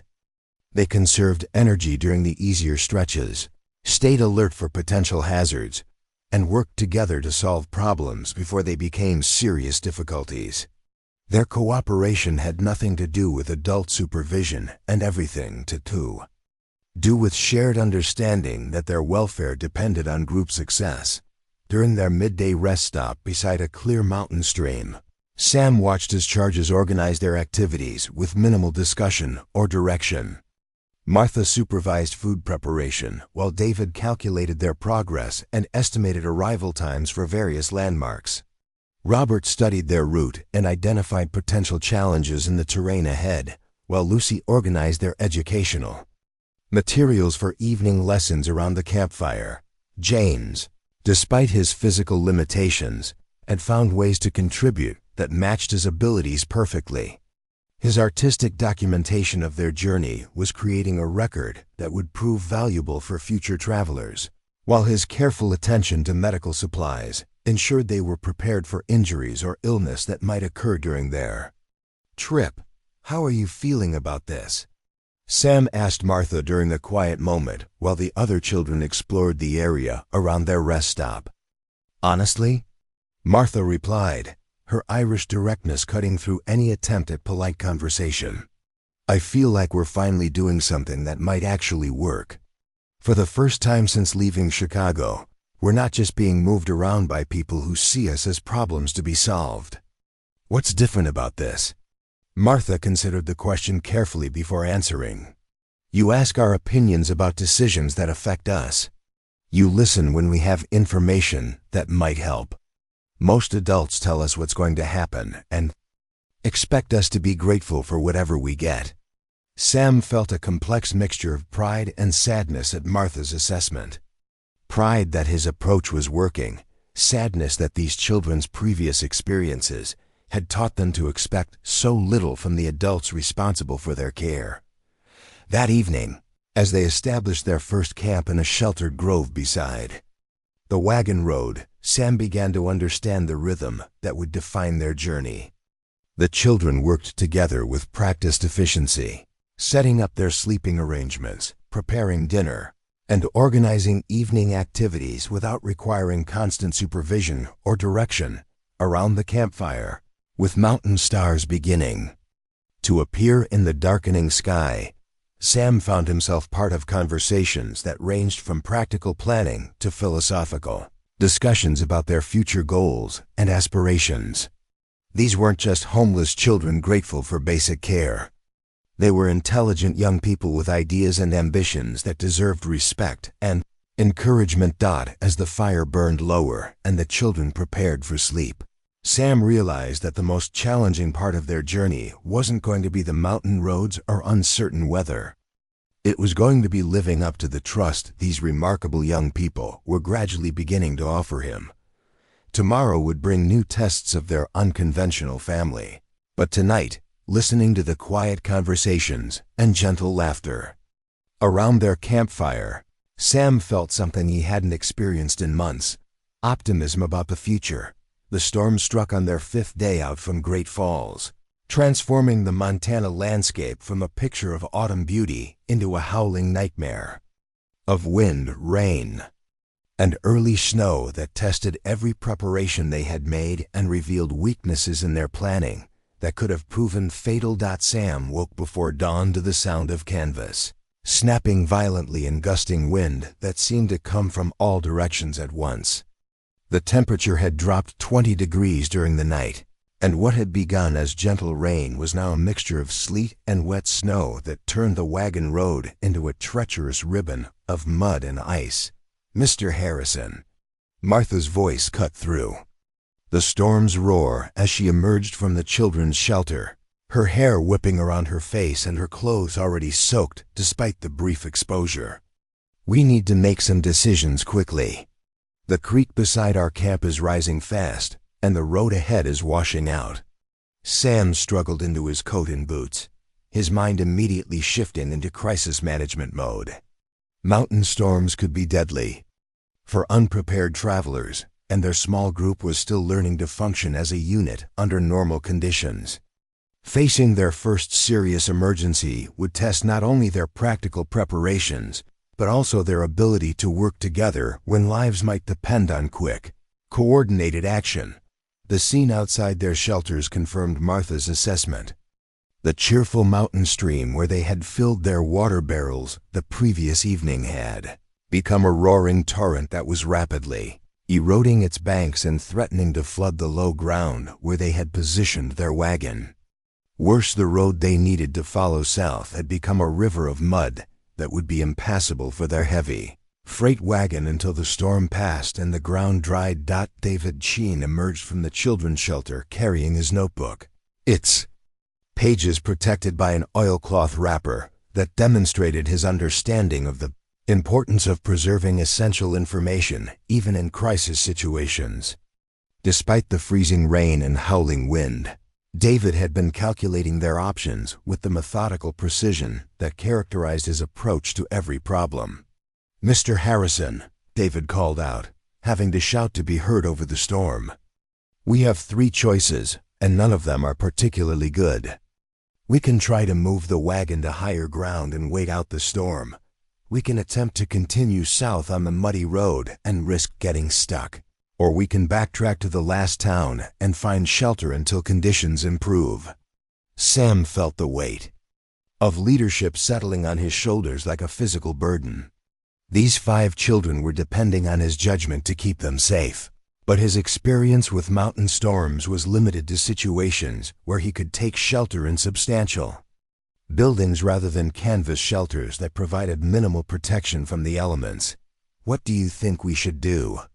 Sam asked, recognizing that the children's recent travel experience might provide insights his ranching background couldn't offer. Robert Hayes had been studying the terrain around their camp, and now he approached with observations that reflected his analytical approach to environmental assessment. "The high ground to our west looks stable, but moving the wagon there would require crossing the creek before it rises further. If we wait much longer, that option disappears." Lucy Chun had been monitoring their supplies and equipment, her practical nature driving her to assess how their preparations were holding up under actual storm conditions. "Our food is secure and our medical supplies are dry," she reported. "But the canvas over the wagon is leaking in 2 places, and some of our bedding is getting wet." James Peterson, despite his physical limitations, had positioned himself where he could observe the storm's development while remaining relatively protected from the worst weather. His artistic eye, trained to notice details others might miss, had identified patterns that could affect their decision-making. "Mr. Harrison," James called out, pointing toward the western sky where the cloud formation showed subtle changes. "I think this storm might be breaking up faster than it appeared initially. The wind is shifting direction, and the snow is turning back to rain." Sam studied the sky, trying to read weather signs with eyes trained for Montana's high plains rather than mountain conditions. The children's observations were providing information he might have missed, and their collective analysis was revealing options and risks he hadn't initially considered. "Here's what we're going to do," Sam decided, his voice carrying the authority of someone who had learned to make decisions quickly when circumstances demanded action. "David and Robert, help me move the horses to higher ground. Martha and Lucy, secure our supplies and prepare for wagon movement. James, keep watching the weather and let us know if conditions change significantly."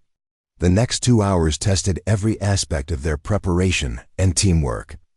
Moving their heavy freight wagon across a swollen creek while maintaining control of 4 nervous horses required coordination and communication that pushed their still developing group dynamics to the breaking point. Martha proved invaluable as a coordinator, positioning herself where she could relay information between team members and ensure that everyone understood their roles in the complex operation.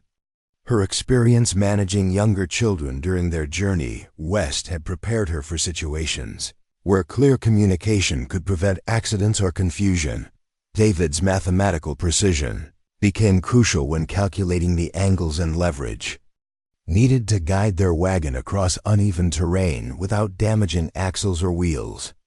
His ability to estimate weights and forces helped them avoid mistakes that could have left them stranded with a broken vehicle hundreds of miles from professional repair services. Robert's analytical assessment of the terrain proved accurate, as the route he had identified to higher ground turned out to be both passable and stable, enough to support their heavily loaded wagon. His careful observation had prevented them from attempting shortcuts that might have led to disaster. Lucy's management of their supplies ensured that nothing essential was lost during the emergency relocation, while her practical approach to problem-solving helped them reorganize their equipment in ways that better accommodated the cramped conditions of storm shelter. James, despite being unable to participate in the heavy physical labor, provided crucial information about changing weather conditions and served as an early warning system for potential hazards.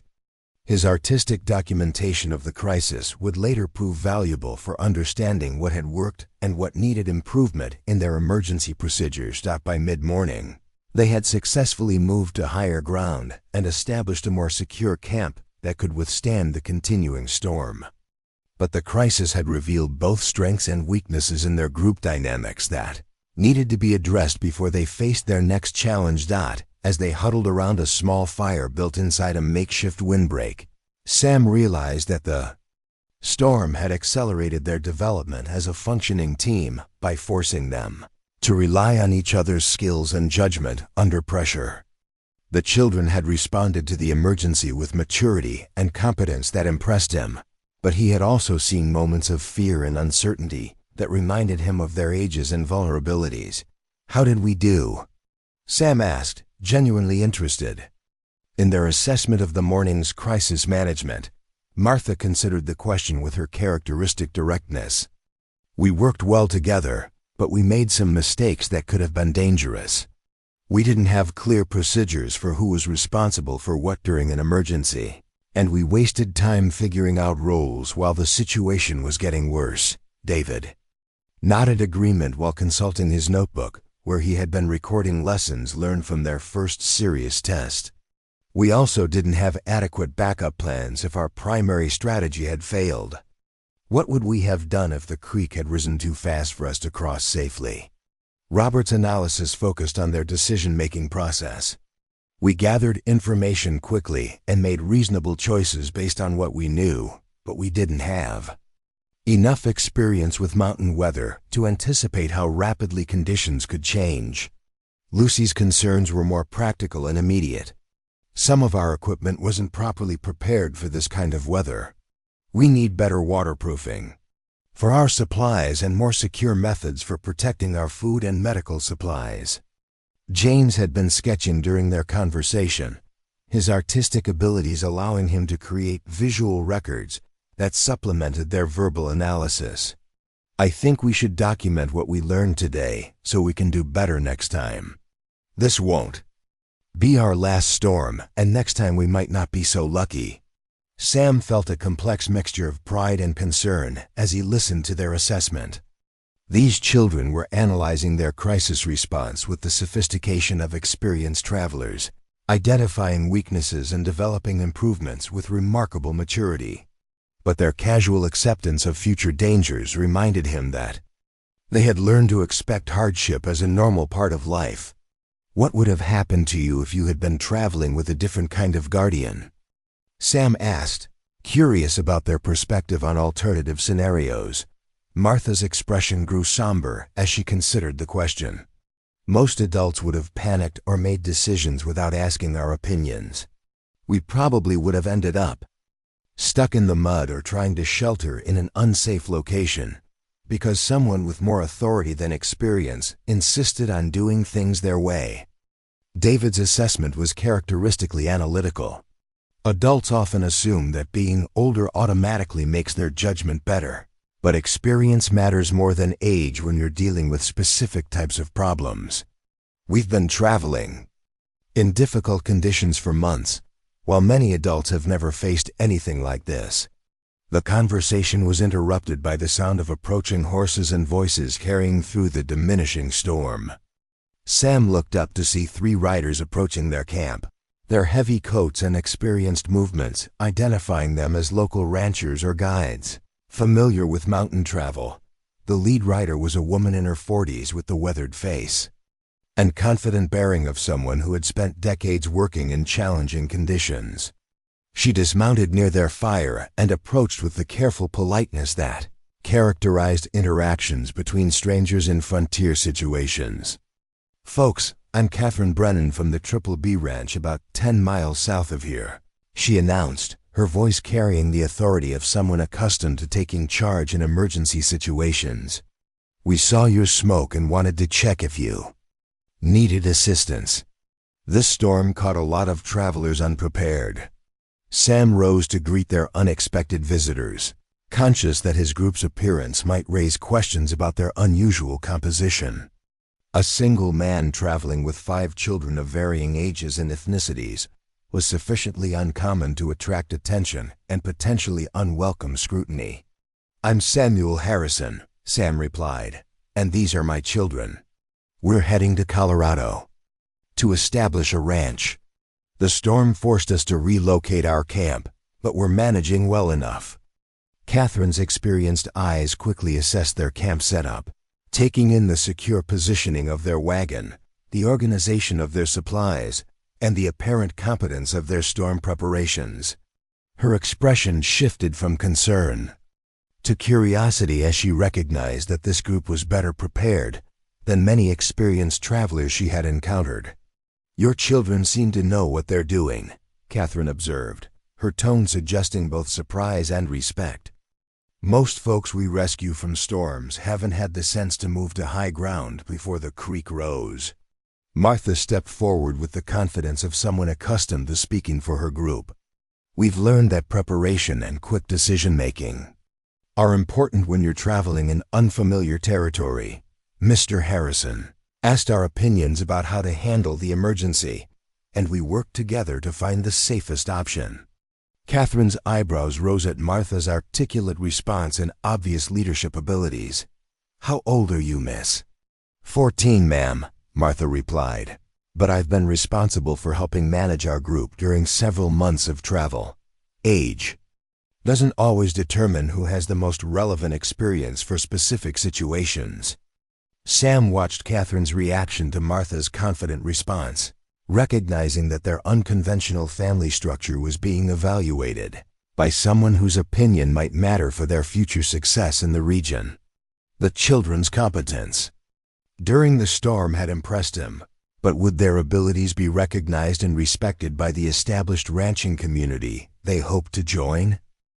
Catherine's assessment proved more positive than Sam had dared hope. "Well, you folks seem to have things well in hand," she said with genuine respect. "If you're planning to establish operations in Colorado, you might want to consider stopping at our ranch before you cross the border. My husband knows the territory down there, and he might have information that could help you make better decisions about where to settle." The offer represented the first indication that their group might be accepted by the broader community of ranchers and settlers whose cooperation would be essential for long-term success. But as Catherine and her companions rode away, Sam realized that the storm had been more than just a test of their emergency preparedness. It had been their first real demonstration that the unconventional family he was trying to build might actually work under pressure, that the children's experiences and abilities could complement his own knowledge in ways that made their entire group stronger and more capable than any of them would have been individually. The storm was breaking, and patches of blue sky were beginning to appear between the racing clouds. Tomorrow they would continue their journey toward Colorado, but today had proven that they might actually be capable of building something extraordinary together. The San Luis Valley spread before them like a vast green carpet bordered by snow-capped peaks that reached toward a sky so intensely blue it seemed painted by an artist's brush. After 2 weeks of mountain roads, river crossings, and the constant uncertainty of frontier travel, the sight of their destination struck Sam and his 5 charges with the force of a revelation. This was Colorado Territory at its most magnificent. A high mountain valley 8,000 feet above sea level, where the Rio Grande wound through meadows so lush they seemed to promise prosperity to anyone bold enough to claim them. The morning air was thin and crystalline, carrying the scent of sage and wildflowers, along with something else that took Sam a moment to identify: possibility. "Sweet Mother of God," Martha whispered, her Irish accent thickening with emotion as she stood beside their wagon and surveyed the landscape that would become their new home. "It's like someone took the best parts of Ireland and made them bigger and wilder." David Chun had been consulting his notebook and the rough maps they had acquired during their journey, but now he looked up with an expression of wonder that made him appear younger than his 10 years. "Mr. Harrison, the valley must be 40 miles across. There's enough good land here to support hundreds of families." Robert Hayes was studying the distant mountains with the analytical attention he brought to every new environment. "The elevation explains why the growing season is shorter than in Montana, but the soil looks rich and the water sources appear reliable. This could actually work." Lucy Chun had been quiet during their final approach to the valley, but now she spoke with the careful precision that characterized her observations. "The light is different here, cleaner somehow. I think this might be a good place for learning." James Peterson, despite his physical limitations, had insisted on walking the final mile into the valley to better appreciate their destination. Now he stood leaning against a boulder, his artistic eye capturing details that others might miss. The colors change every few minutes as the clouds move across the mountains. I could spend years trying to draw all the different ways this place looks. Sam felt his throat tighten with unexpected emotion as he absorbed both the natural beauty before them and the children's responses to their new home. For months, the Colorado ranch had existed only as an abstract concept, a desperate gamble, by a man who had lost everything and was trying to rebuild from nothing. But standing here with 5 remarkable young people who had chosen to trust their futures to his uncertain leadership, the dream suddenly felt achievable. The town of Alamosa lay 10 miles to the east, a collection of buildings clustered around the railroad depot that connected the isolated valley to the broader world of commerce and communication. But their immediate destination was the land office, where Sam hoped to claim the homestead that would serve as the foundation for everything they planned to build. The government's land grant program for educational and agricultural institutions was designed to encourage settlement in developing territories by offering substantial acreage to anyone willing to establish operations that serve the broader community. Sam's proposal, an agricultural training center that would teach practical skills to orphaned and displaced children, had been approved based on written applications and letters of recommendation. But converting bureaucratic approval into actual ownership would require navigating procedures he didn't fully understand. "Mr. Harrison," Martha said, her practical nature driving her to address immediate concerns while they stood admiring distant vistas, "we should probably find out exactly where our land is located before we get too attached to any particular views." Sam nodded, recognizing that Martha's suggestion reflected the kind of practical thinking that had kept their group functioning effectively throughout their journey. The emotional impact of reaching their destination was powerful, but they still had substantial work ahead of them before they could claim any permanent connection to this place. The ride into Alamosa revealed a community in the midst of rapid transformation. The railroad's arrival had brought an influx of settlers, merchants, and opportunists who were establishing businesses and services to support the valley's growing population. New buildings rose beside established structures, creating a mixture of architectural styles that reflected the diverse origins of the territory's recent arrivals. The land office occupied a modest building on Main Street, its windows lined with maps and legal notices that advertised available homesteads and government programs. Inside, a harried clerk named William Foster presided over filing cabinets stuffed with documents while managing a steady stream of settlers seeking information about land claims, water rights, and territorial regulations. "Mr. Harrison?" Foster inquired when Sam presented his paperwork. "The Harrison Agricultural Training Institute." "Yes, I have your file here." "Congratulations, your application for the Section 16 grant has been approved." Sam felt a surge of relief at the confirmation, but Foster's next words introduced complications he hadn't anticipated. "However," Foster continued, consulting a thick folder of documents, "there have been some developments since your initial application was filed. Another party has expressed interest in adjacent land for a similar educational purpose, and the territorial government wants to ensure that competing institutions don't duplicate services or create unnecessary conflicts." "What kind of competing institution?" Sam asked, though he suspected the answer would involve challenges to their plans that went beyond simple administrative complications. Foster withdrew a letter bearing official territorial letterhead and began reading from formal language that carried ominous implications. "The Colorado Territorial Board of Education has received an application from the Mountain Valley Industrial School, proposed by Marcus Thornfield of Denver, for establishment of a facility designed to train orphan children in industrial and domestic skills appropriate to their station in life." Sam felt his stomach drop as he absorbed the implications of Foster's statement. The phrase "appropriate to their station in life" was bureaucratic language for an institution designed to train orphaned children as servants and laborers rather than independent citizens capable of determining their own futures. What exactly does that mean for our application? Sam asked, though he suspected the answer would involve delays and complications that could undermine everything they had worked toward.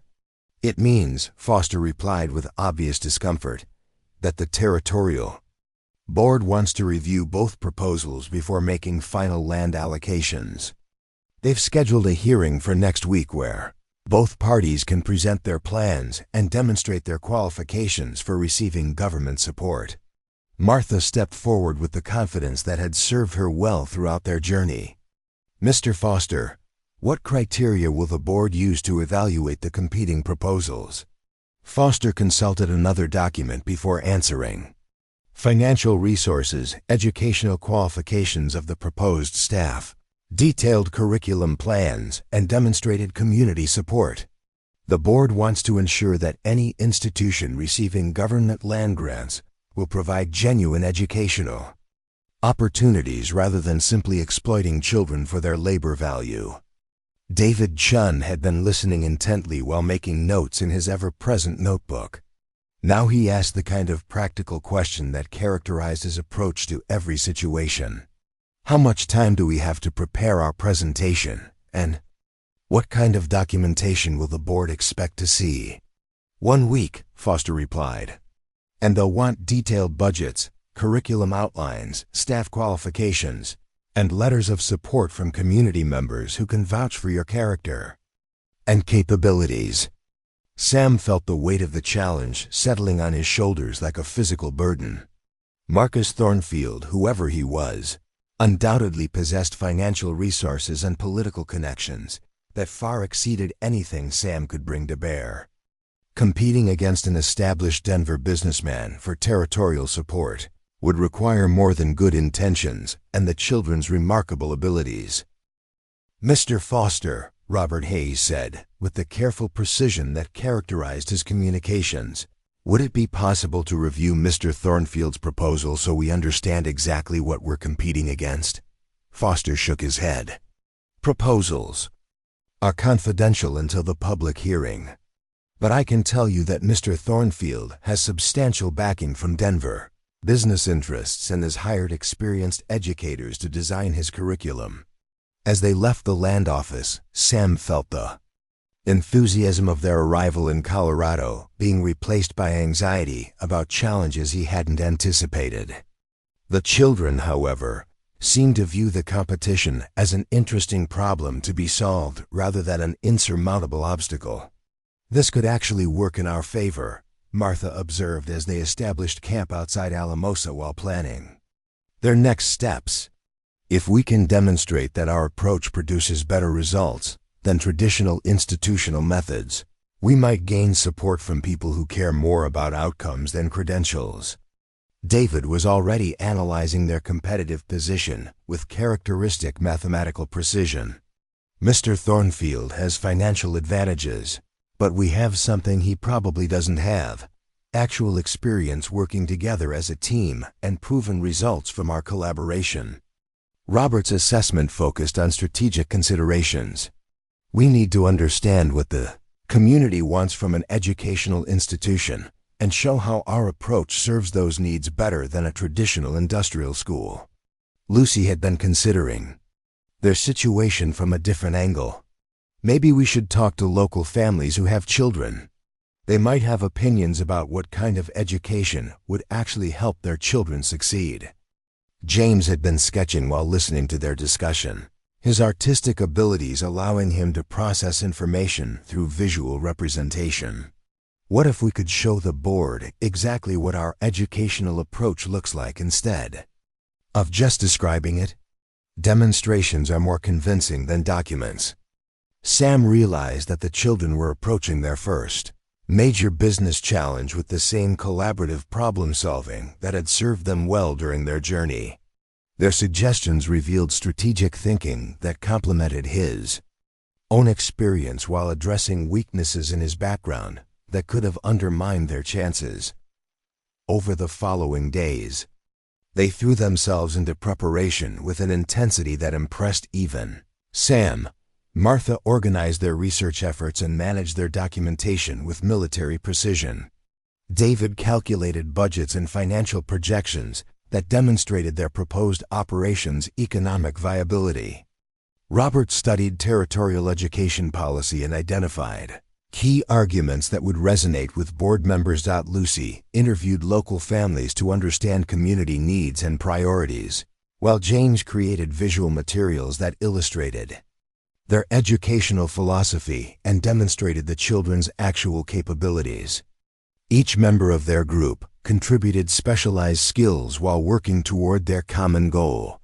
The breakthrough came when Lucy returned from a conversation with Maria Santos, a local rancher's wife whose own children had limited educational opportunities due to the valley's isolation from established schools. Mrs. Santos says the biggest problem here isn't that children don't want to learn, Lucy reported. It's that most education programs are designed for cities and don't teach skills that actually help families succeed in frontier conditions. Martha immediately grasped the implications of Lucy's discovery.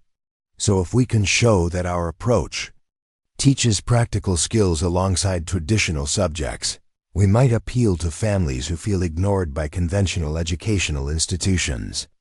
David's analysis confirmed the strategic opportunity Lucy had identified.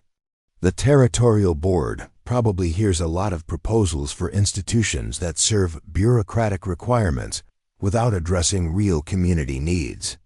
If we can demonstrate genuine local support based on practical benefits that might outweigh Mr. Thornfield's financial advantages. Sam felt hope rekindling as he watched his charges develop strategies that transformed their apparent disadvantages into competitive strengths. They were right that their collaborative approach and proven results gave them something most conventional educational proposals couldn't offer, evidence that their methods actually worked. The week of preparation revealed capabilities in each child that even Sam hadn't fully appreciated. Martha's organizational skills rivaled those of experienced administrators.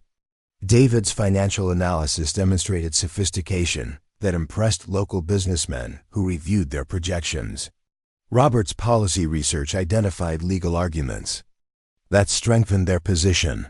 Lucy's community outreach had generated letters of support from families throughout the valley who were excited about educational opportunities that combined academic learning with practical skills.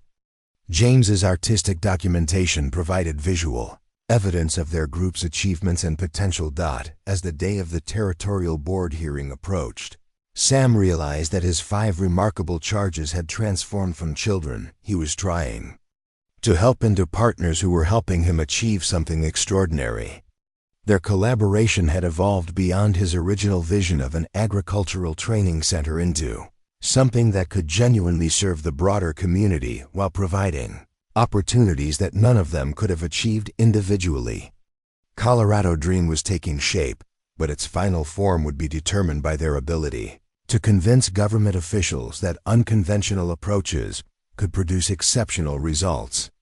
Everything they had worked toward would be decided in a single presentation to strangers who held their future in their hands.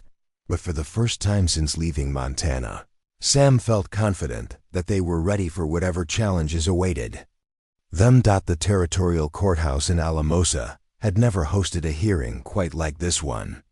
By 8 o'clock on the morning of October 30th, 1889, the building's main chamber was packed with an audience that included local ranchers, territorial officials, newspaper correspondents, and curious townspeople who had heard rumors about the unusual competition for government land grants. Sam Harrison sat at a worn wooden table with his 5 charges, their carefully prepared materials arranged with the precision Martha had insisted upon.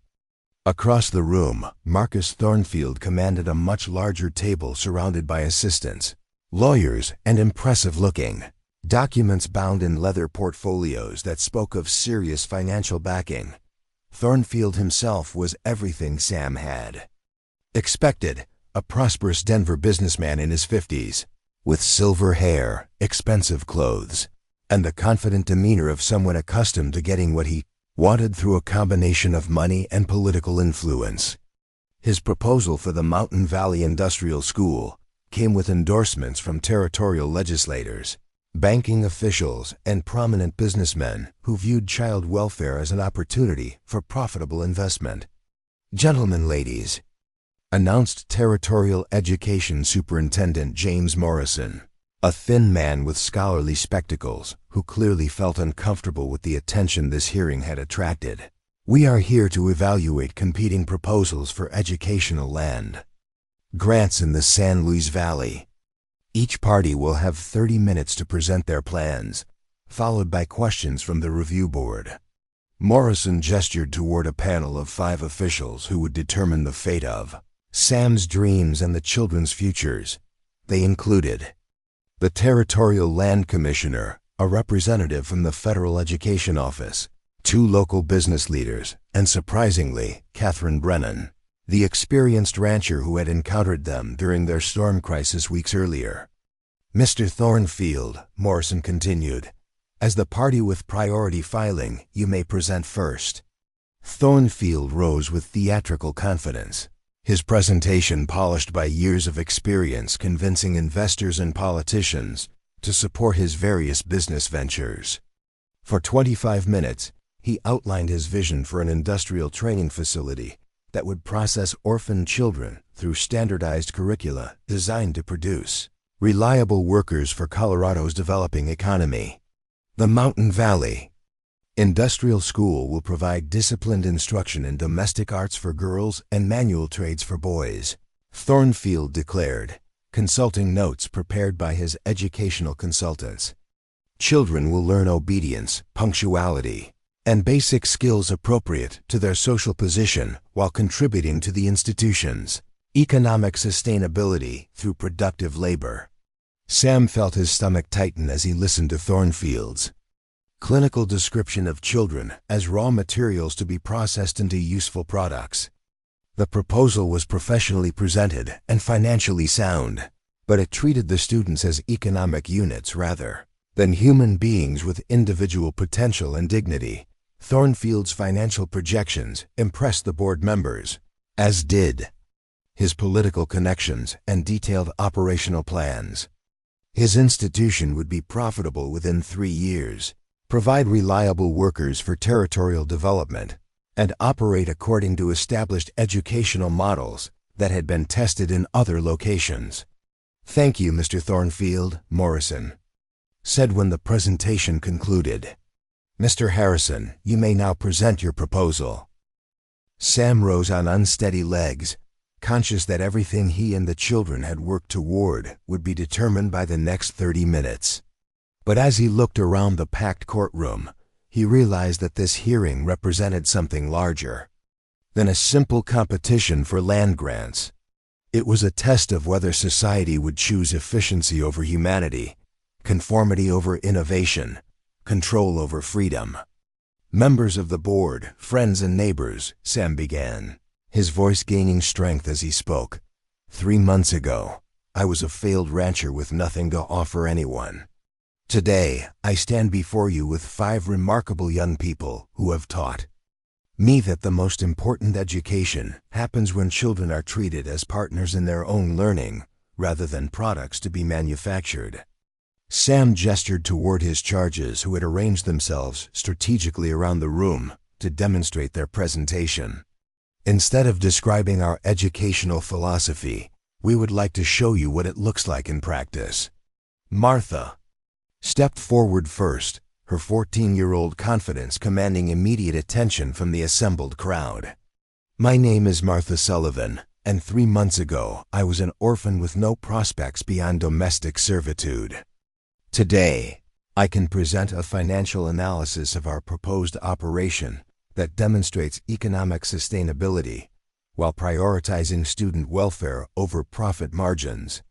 She moved to a large chart David had prepared, explaining their budget projections and revenue models with the sophistication of an experienced accountant. Her analysis showed how their collaborative approach could generate income through agricultural products, educational services, and community partnerships while maintaining focus on student development rather than institutional profit. David Chun followed, his presentation demonstrating mathematical and analytical abilities that impressed even the skeptical board members.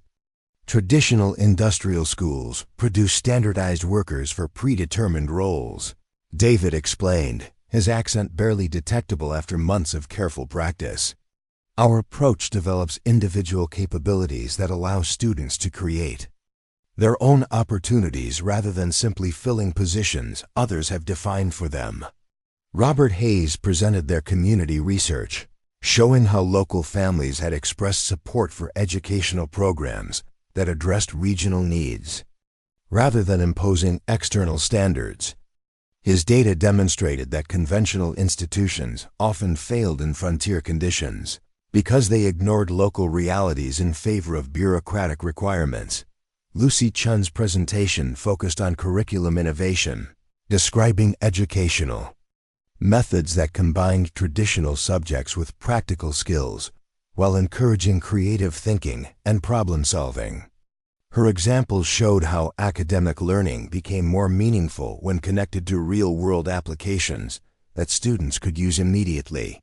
James Peterson's artistic documentation provided visual evidence of their collaborative achievements, showing the progression from 5 desperate children and 1 failed rancher to a functioning team, capable of complex planning and execution.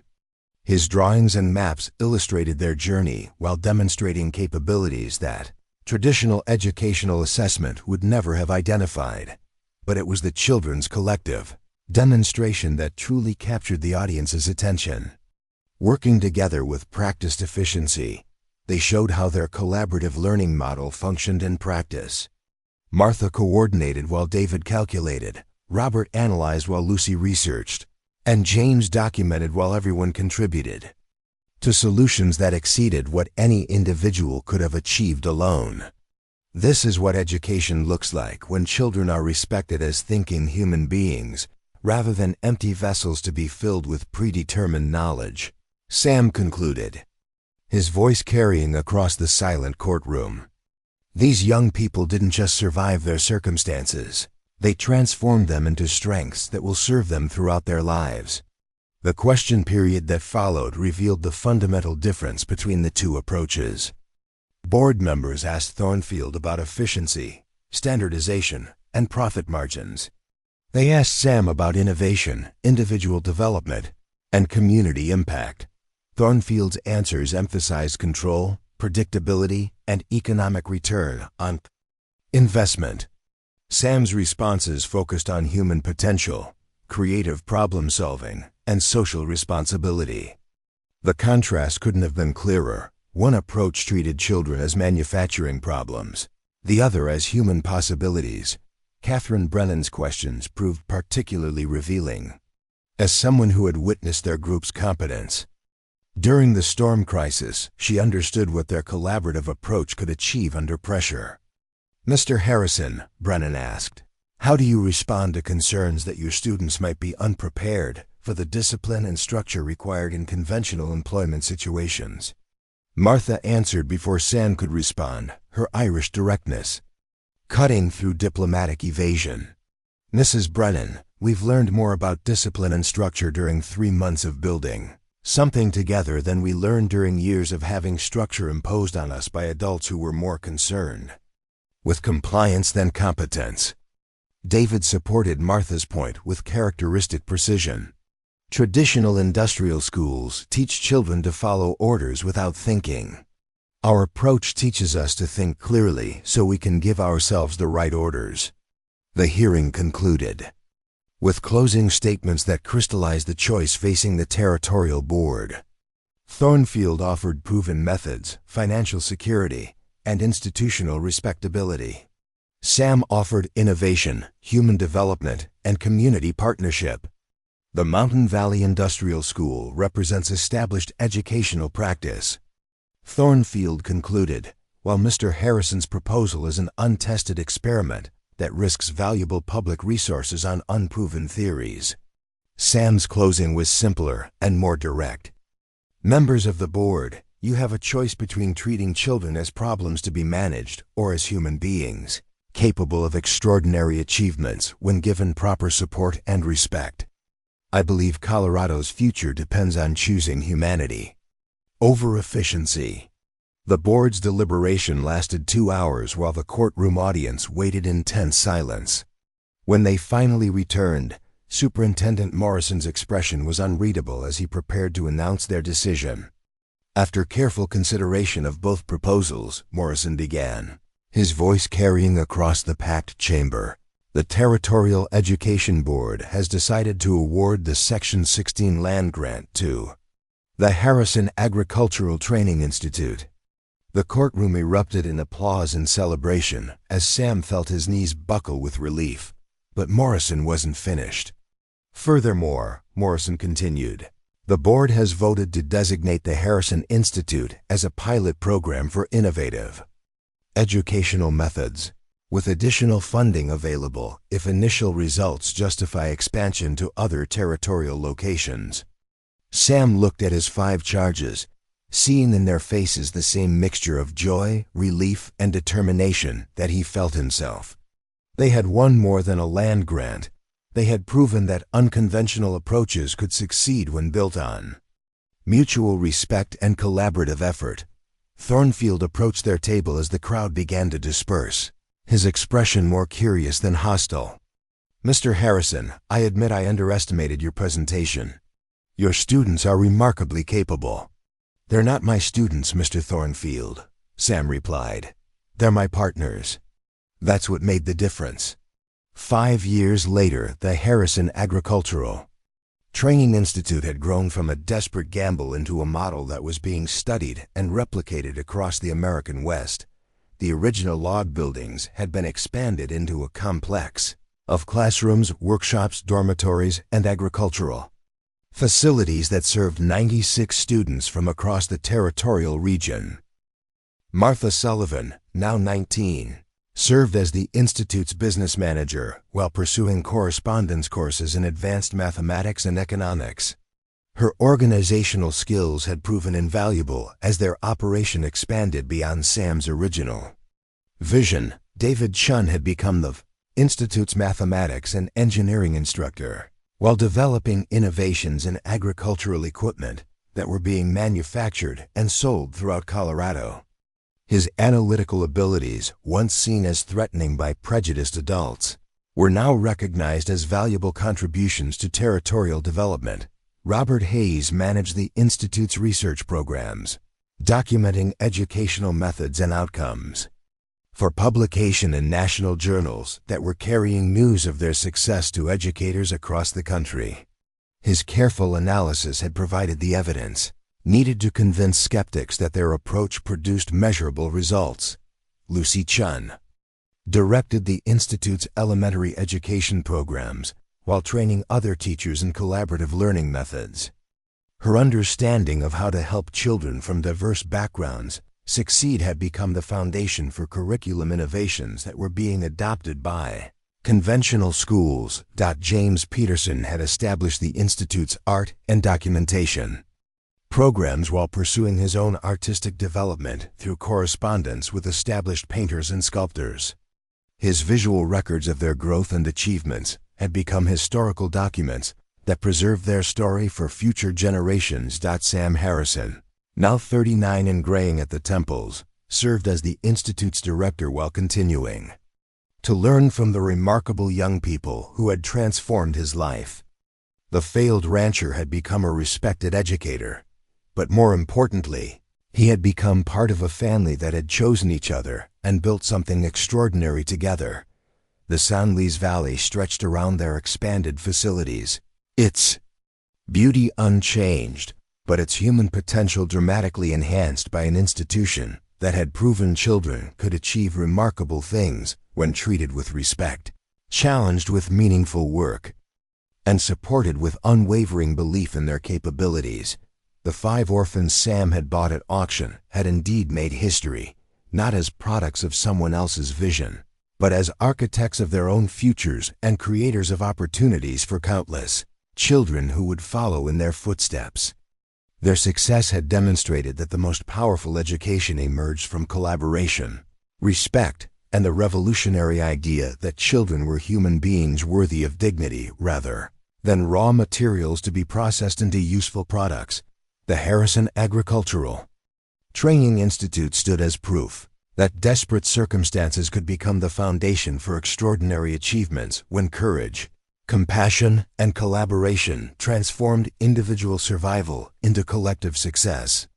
And in the mountains of Colorado, 5 remarkable young people continued learning, teaching, and building the future they had dared to imagine possible. Up next, you've got 2 more standout stories right on your screen. If this one hit the mark, you won't want to pass these up. Just click and check them out. And don't forget to like, subscribe, and turn on the notification bell so you don't miss any upload from us.